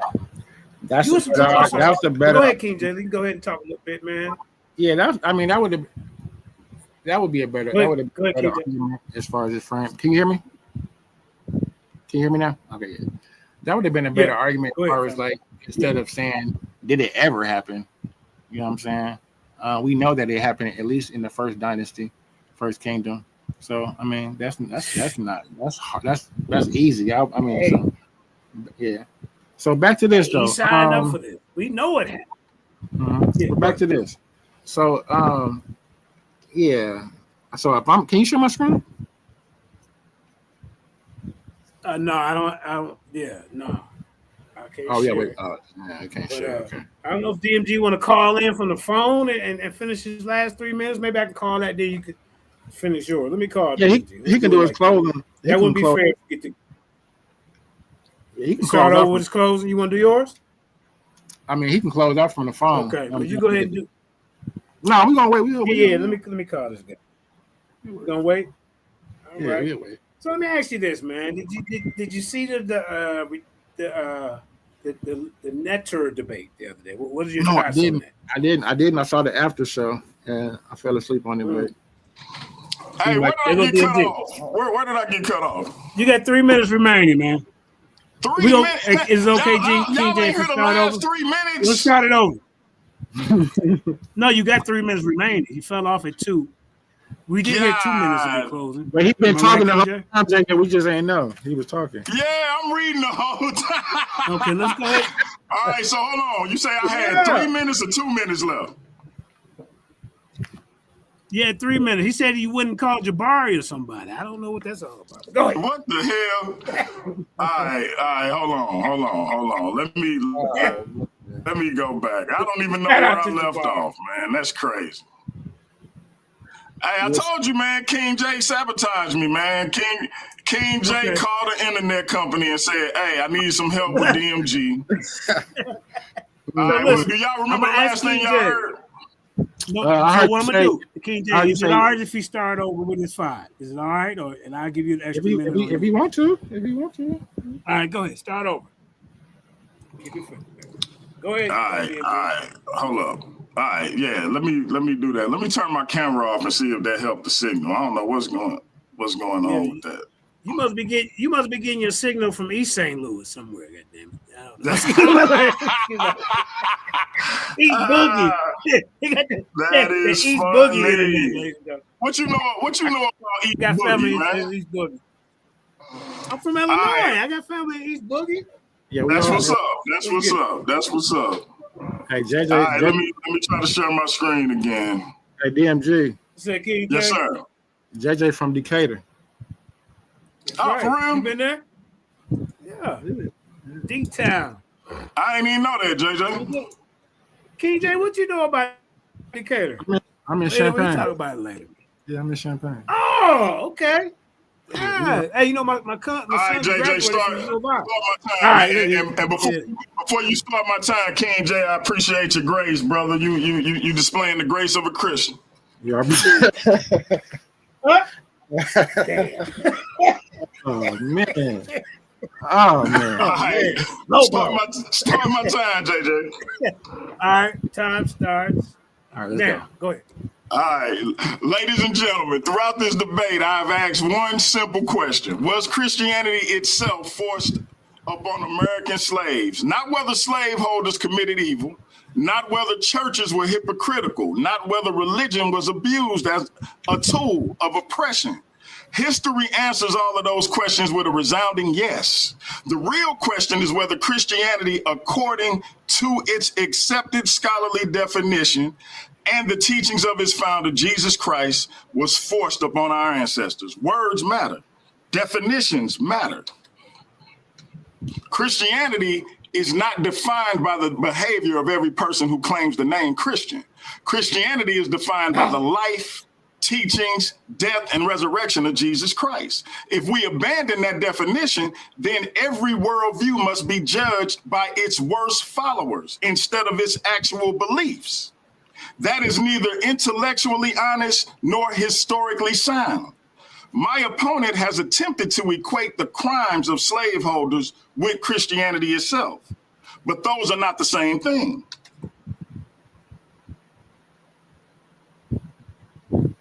Internet guys. Internet guys. Hey, look, them ancestors trying to get you off. They trying to like, we ain't rocking with Christianity quick. they forced it. Like, man, come on, man. Oh, DMG, They don't want to hear it, DMG. He said they don't want to hear it. Nat Turner said, hell no. Oh no. Nat Turner rolling his head right now. He cut it off. That's who did it, Nat Turner. Nat Turner. Spirit of Nat Turner. All right, man. Yeah, man. It's been an entertaining debate. Let me go on and close, man. I ain't gonna lie, it was more entertaining than I thought. I thought it was gonna be. So that's better, you know. I knew it was gonna be entertaining, but I didn't think it was gonna be as good. Let me go on and close, so, man. DMG, you are back up. You got 4 minutes remaining. Hopefully through this. You still got 4 minutes? And let's go. See, can y'all hear me? DMG. Well, he fell off as soon as he got back on. Yeah, I don't keep cutting. Yeah. Do you want to just go ahead and just from where you was at, just keep going instead of starting back over? Cause you might cut off again, bro. Yeah. Yeah, we heard. Yeah. Okay. Uh-oh. I don't know, King J. You might have knocked him out, man. Y'all can hear me, but I can't hear y'all for some reason. We can hear you now. All right, look. Okay, if y'all let can hear me me, text you I'm and just say gonna read finish. because I'm on the phone. I'm just gonna read We can hear my you. finish. I'm gonna start where I left off. Okay. But y'all Go can ahead. hear me, right? Put a 1 in the chat if y'all can hear me. Can you see us? Yeah. Michelle say y'all can hear me. Put a 1 in the chat, y'all. Somebody. Yep. Yeah. All right, cool. All right, my opponent may point to passages where Paul instructs slaves to obey their masters, but context matters. Those letters were written to Christians already living under the Roman Empire, a society in which slavery already existed. They were pastoral instructions for believers navigating an existing institution, not commands to create one, expand one, or kidnap free people into one. The same passages also command masters to stop threatening their slaves, to act justly, and to remember that they too have a master in heaven. That undermines the absolute authority claimed by slaveholders. Most importantly, Jesus himself never instructed his followers to enslave people or convert them by force. History also tells another story. Our ancestors did not simply accept the version of religion imposed upon them. They created the invisible institution. They gathered secretly in brush harbors and hidden meetings. They read scripture through their own experience. They identified with Israel's deliverance from Egypt, not Pharaoh's oppression. They sang of freedom. They prayed for freedom. They believed that the same God who delivered Israel would one day deliver them. That was not blind submission to a forced religion. That was the exercise of faith and moral agency. Even many slaveholders feared genuine conversion because they understood that the Bible's message of equality before God could undermine slavery itself. The Black church that emerged after emancipation was not a monument to successful religious coercion. It became one of the greatest institutions of education, civil rights, political organization, mutual aid, and spiritual resistance in American history. If Christianity had simply been forced upon our ancestors, why would they transform it into a source of hope, resistance, dignity, and liberation?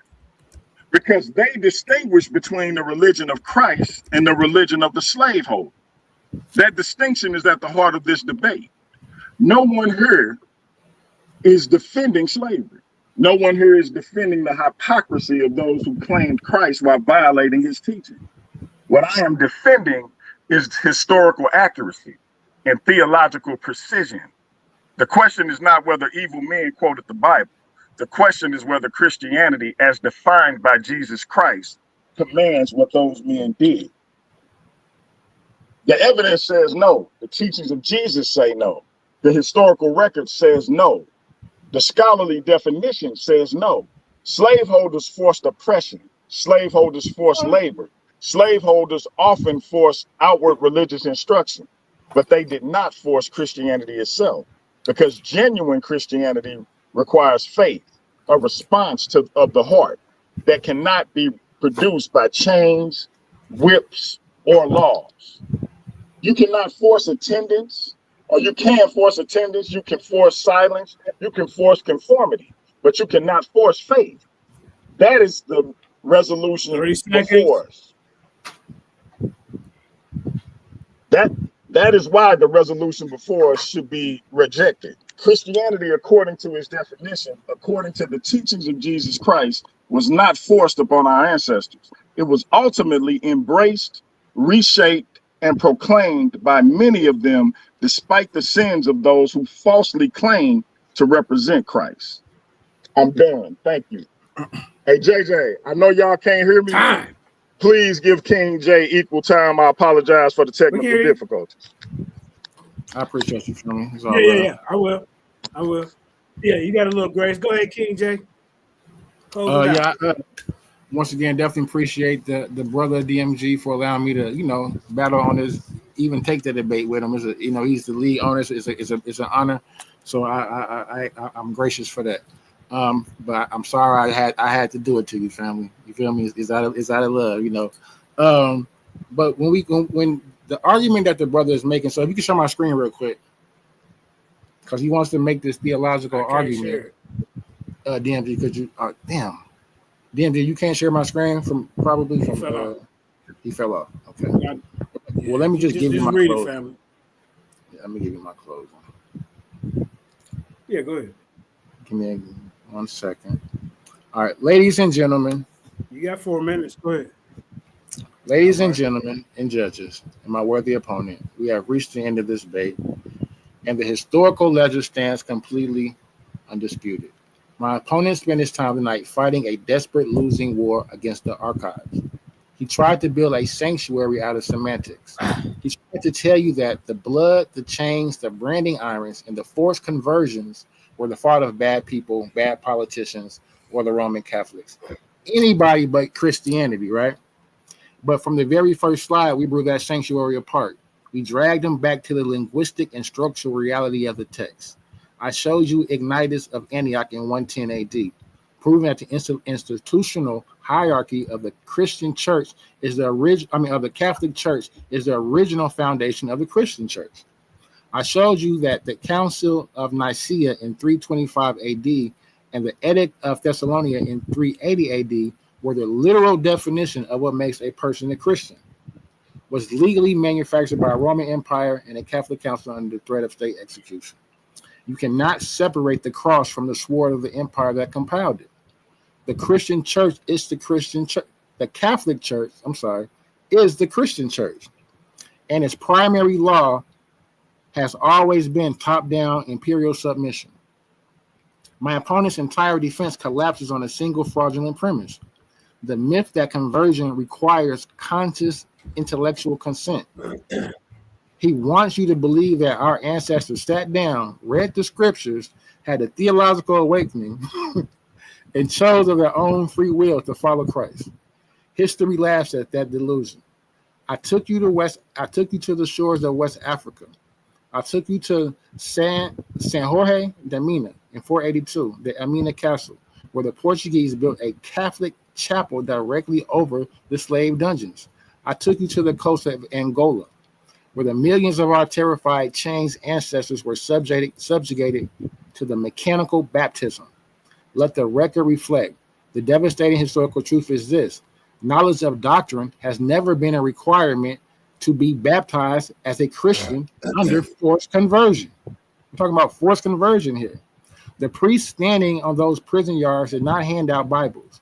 They did not teach catechisms. They did not care if our ancestors understood a single word of the Latin words that were being mumbled over their heads. It was purely mechanical. It was a purely mechanical ritual mandated by the papal bulls of 1452 and 1455. The Portuguese crown needed to register those human assets as Christian souls on a cargo to manifest to satisfy international law before shipping them out. They splashed the water, erased their ancestral names, right? I didn't even get a chance to talk about the muster files, the muster rolls, that when they got here in 1619, the Jamestown 30, how they when they already got here, their already name was changed to Christian names, to Angelo and all them. I didn't even show that slide.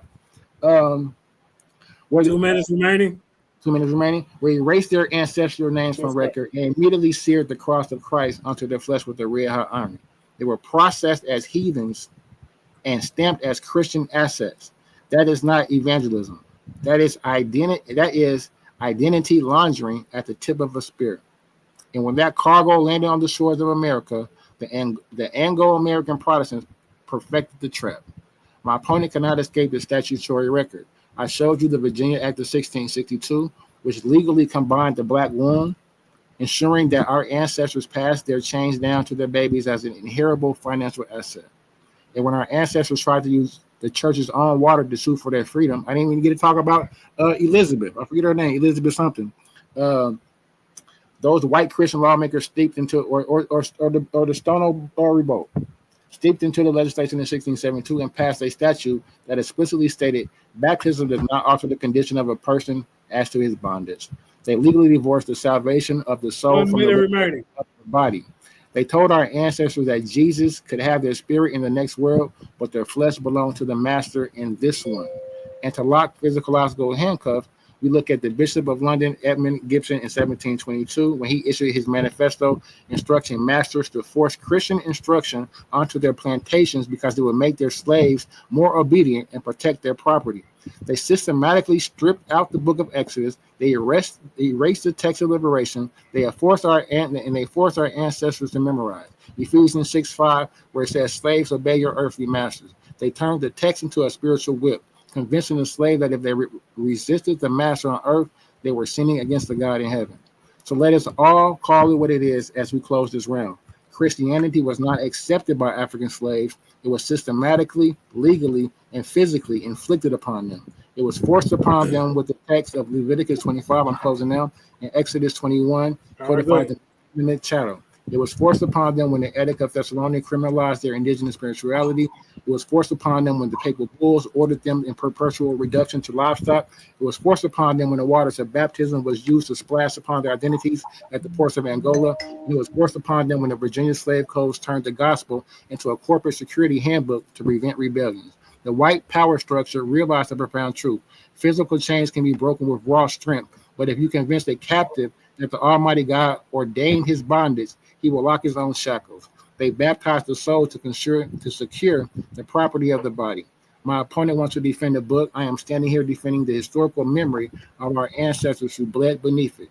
Christianity was forced upon African slaves from the day one, from the Vatican to the plantation into the ark, and as the archives stand as an eternal witness to the crime. I rest. All right. Time, man. Time. Ladies and gentlemen, we got 25 people in the audience over here. We got 10 people in the audience on JJ7K TV. Put a 1 in the chat for DMG. Put a 2 in the chat for King J. Now, I know black folks don't like to get out and vote, but we really appreciate it if you would vote this time. You hear me, ladies and gentlemen? Get out. The poll is in the chat. The poll is in the chat. Oh, okay. It's also on the community page. Let us know who you thought won. Hey, man, listen, I'm not going to front. The brother King J, he smacked me upside my head a couple of times, especially with the questions. He punched me in my eye and bloodied my nose with the questions. I'm not gonna lie, man. Listen, that's a good question. I can't wait to get King J in World Wars. Hey, listen, can you imagine King J in the chin check session? I'm looking forward to it. Listen, when King J get in Worldview Wars, man, y'all gonna have some problems. I'm looking forward to it. Imagine King J being able to ask as many questions as he can in a 10-minute time frame. Ooh, that's what it is? We get 10 minutes. Yeah, in Worldview Wars, you get 2 10-minute rounds, but you get a 10-minute chin check session, which is a Q&A. But you ask your opponent as many questions as you can in a 10-minute time frame, and you can also stop your time 3 times, and then they get the same thing. Oh yeah, that's a knockout round. That's a knockout round. Hey, a lot of people flame out. Like when they be getting asked questions, they straight up quit. Doing that. I kid you not. Hey, I done seen it a few times, bro. That's like they get straight. Hey, watch the debate with Jose and JJ, because I'm predicting one of them is gonna get frustrated and flame out. You think so? I'm definitely gonna stay tuned in after this. You know what I'm saying? I'm definitely here for it. You know what I'm saying? I got my day set aside for it. You know what I'm saying? So I definitely, man, powerful debate once again. So yeah, brother. I definitely just appreciate the opportunity to, you know, grace the platform, you know. So yeah, I definitely thought I appreciate it too. The link to JJ versus Jose is in the chat. Y'all might as well just shoot over there because we're gonna be over there in 15 minutes. JJ is defending the Paradigm Shift TV 314 debate title. Now, for those who get it confused, that is not the same as the Worldview Wars Debate League title. This is strictly the Paradigm Shift title. But there is a Worldview Wars Debate League world title. We about to get King J over there. We're going to be releasing the top 10 at the end of the month. Hopefully we can get King J over there to the debate. You know, you ain't got to have many debates to qualify for the top 10. You just got to have a powerful performance. Gideon is about to take on my brother Lucifer the Devil, and that may have title implications. We're going to talk about it, but y'all look forward to that. That's going to be a powerful debate. That sounds like Gideon say he hit King J by mistake. That's my bad. I made a false. Hey JJ, so hey, listen, that was my fault. I said it was a championship match, so my fault between King J and Gideon. It hasn't been determined yet, y'all. So we will figure it out. Does anybody want to come on the stage to ask questions, or are we gonna just close it out? We done. Hey, what the poll looking like? Let me see what the poll looking like. So my debate. Yeah, because look, I put the link in the chat. Didn't nobody hit it? So look, hey JJ, if you gotta go, me and the brother can handle the questions. We're gonna get out of here in about 8 minutes. So I'm gonna put the link in the chat for people to come on. My debate starting about 30 minutes, right? Starting about 30 minutes. Yep, we'll be ready for your debate. We'll be ready for your debate in 30 minutes. Yeah, and then we're gonna jump over there. Thank y'all. Peace and blessings. For sure. Yes, sir. I'm gonna send well, he gone, but I'm gonna send them the link. But yeah, link is in the chat. If anybody want to ask us questions, we probably take maybe 3 people, and then we're gonna get out of here so we can get ready for Jose and JJ. Yeah. I knew you was gonna come with that angle with the theology of the defining of what Christianity it is. So you know I'm not gonna let you get that lick. Yeah, no doubt. Hey, I'm not gonna front. I liked your response to it though. I definitely liked your response to it. Mm-hmm. You gotta keep it my lane. You know what I'm saying? You don't want to keep it in regards to what I'm talking about in regards to the laws and the ethics and I hate I kept falling off, but I definitely enjoyed the it was like a battle of attrition because I really did enjoy how you came. Mm-hmm. I just had to stick to my guns, you know what I'm saying? Mm-hmm. We had a couple same like that 1662 and 1667 Virginia law. We same sources sometimes, just different. We argue different points from it. Exactly. I like that too because it showed a continuity and how you can have the same information from a different perspective. Jose, you got questions for either one of us?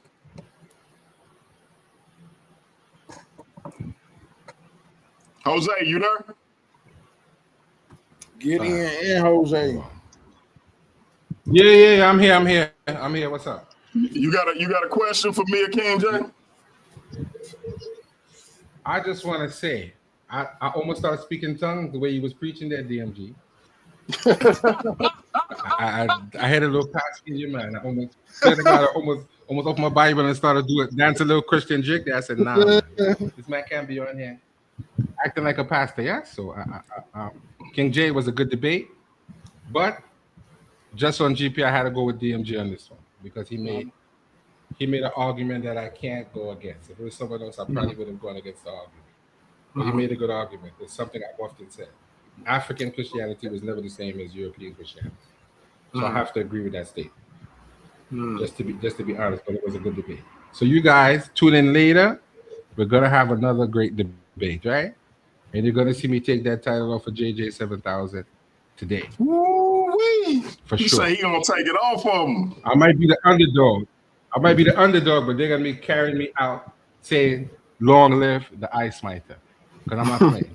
and listen, we got 2 judges, and we're going with the audience poll. So we got 2 judges and the audience. So it's gonna be an interesting debate.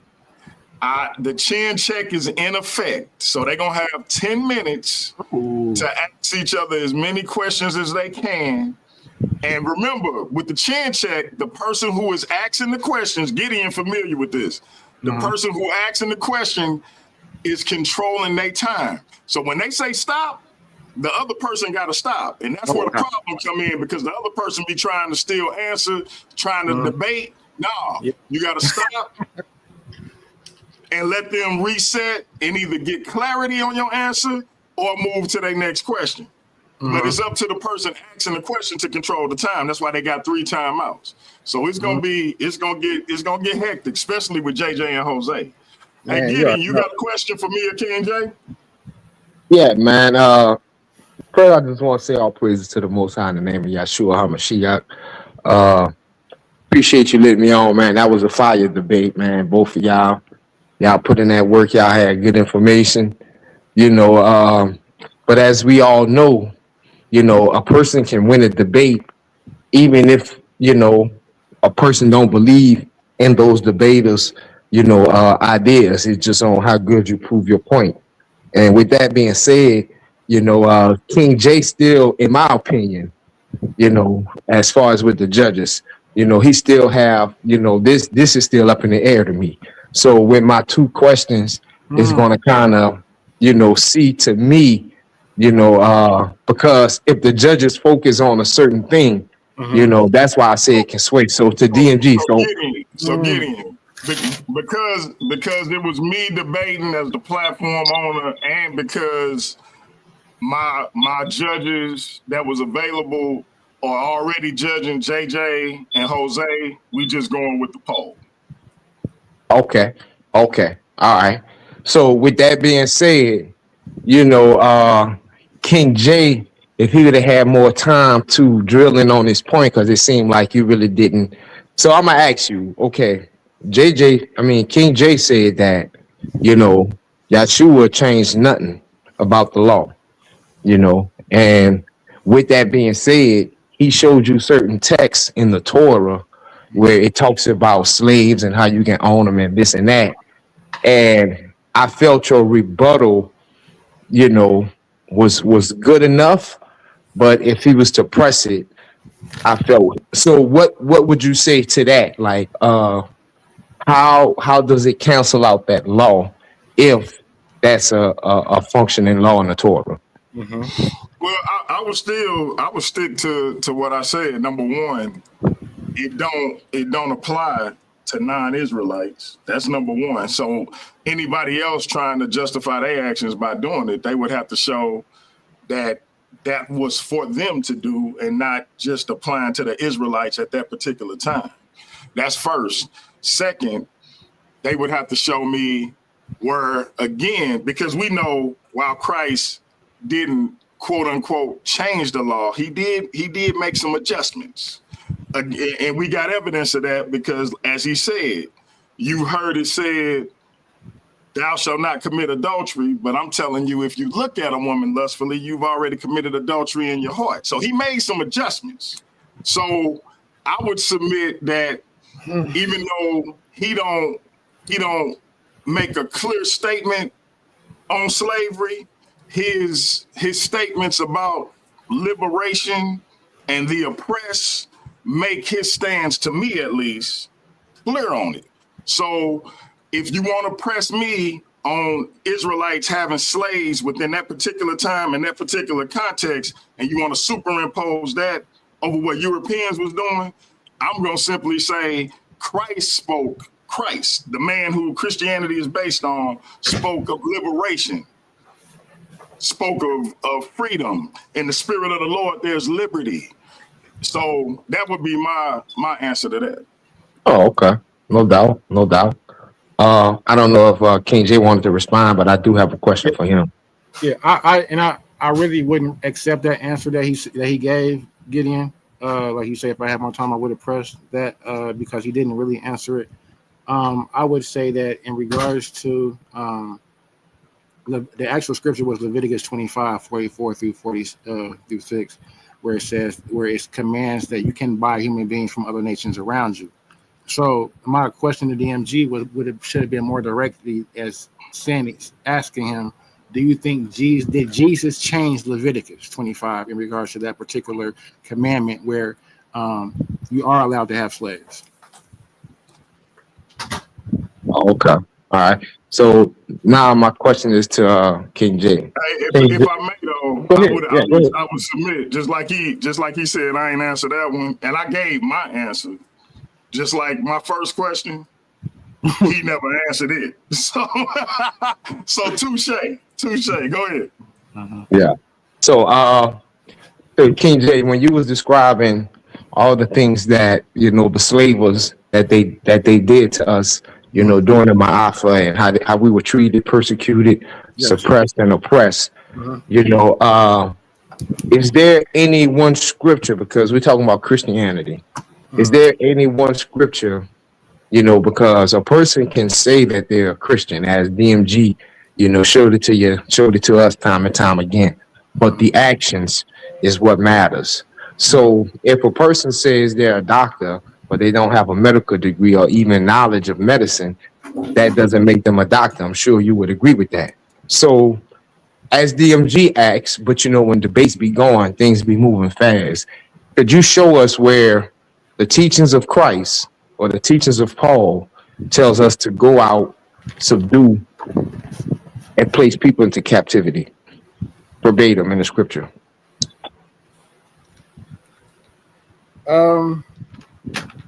So I think I was referring you to probably Luke 4:18.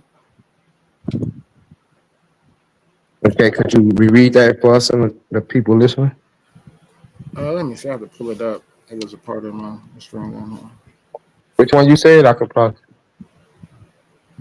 Hold on, let me see. You asked about Paul. I was trying to see. No, I gave you Luke 4:18. And that's when it says, "The Spirit of Yahweh is upon me, because He hath anointed me to preach the gospel to the poor. He sent me to the heal the brokenhearted, to preach deliverance to the captives, and recovering of sight to the blind, and to set at liberty them that are bruised." I think you died at your own source with that one, bro. Give you 10. Give you Mark 10:42 through 43. Mark 10. Mark 10, which one? 41? What? Wait. 42.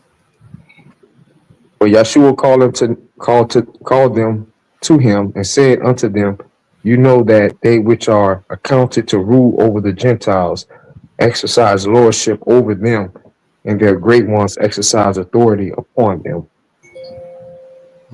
So that's a contextual fallacy, but okay.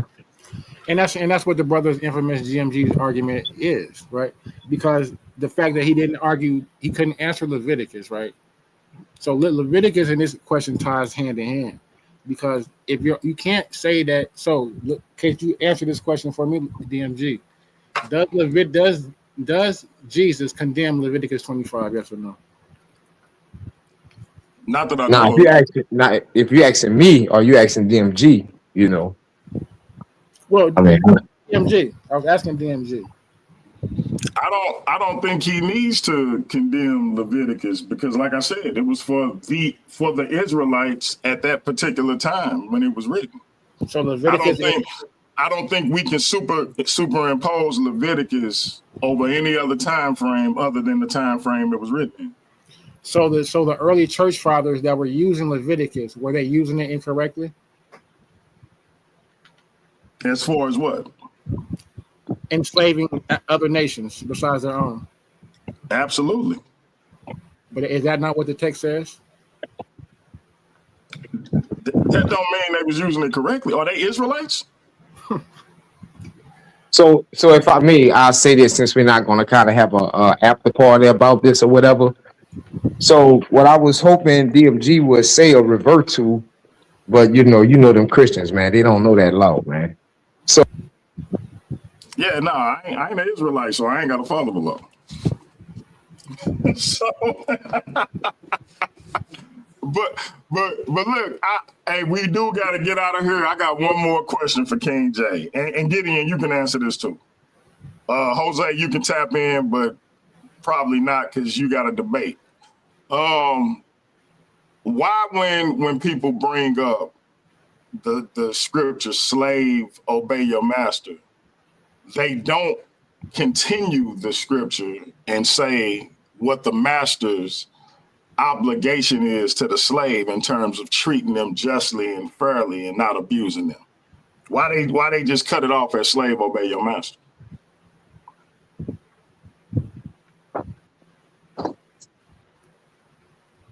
If they're trying to frame a narrative. I agree. Theology. And DMG, I just want to let you know, bro. What your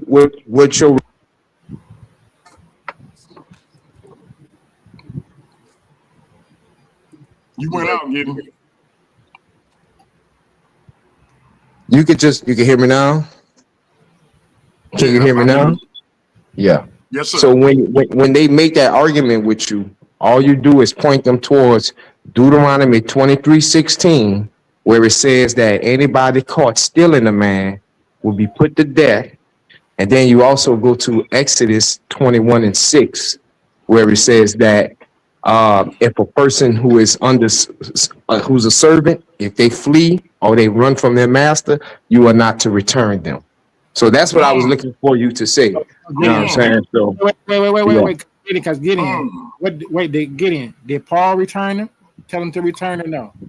well, like DMG was saying, in the context of the Roman Empire, Paul is not trying to. He's not trying to upend that because that's a whole economy.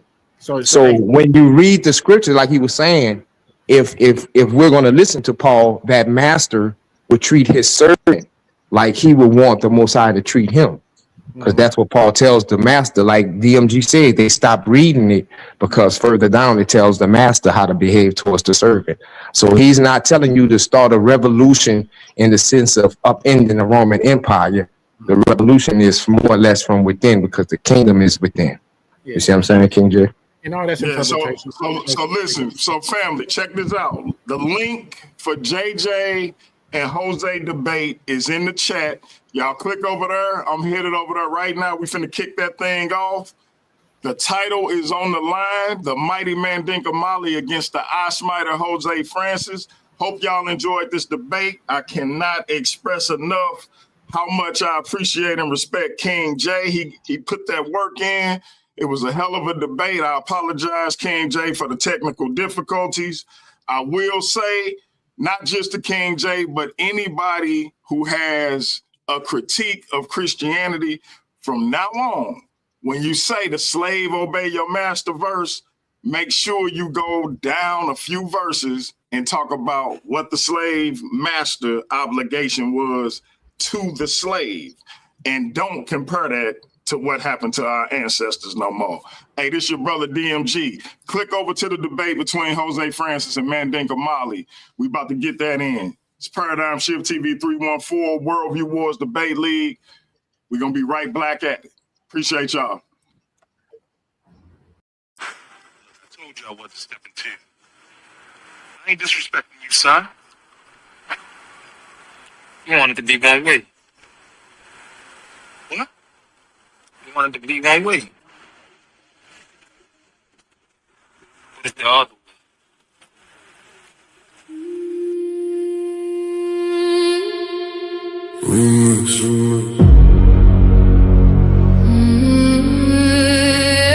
Yeah. Funny how everybody loved the debate till the judges say they lost. Funny how everybody claimed they want smoke till the scorecards come across. My name is my name. Everybody gangster when the verdict go their way. Taking victory laps, posting on social media all day. But let them catch an L, now the judges all corrupt. Now the rules wasn't fair, now the platform messed up. When you won, it was justice. When you lost, it was rigged. When the spotlight was on you, man, you danced a little jig. Funny how the narrative changes overnight. You a scholar on Monday, by Tuesday ready to fight. Y'all don't want accountability, you want applause. Want championship treatment without championship flaws. See, debate ain't about feelings, it's about evidence, argument, and skill. Sometimes you climb the mountain, sometimes you fall down the hill. You want it to be one way, but it's the other way. but it's the other way. When you win, it's all love. When you lose, it's another day. You want it to be one way, but it's the other way. the same judges you praised last month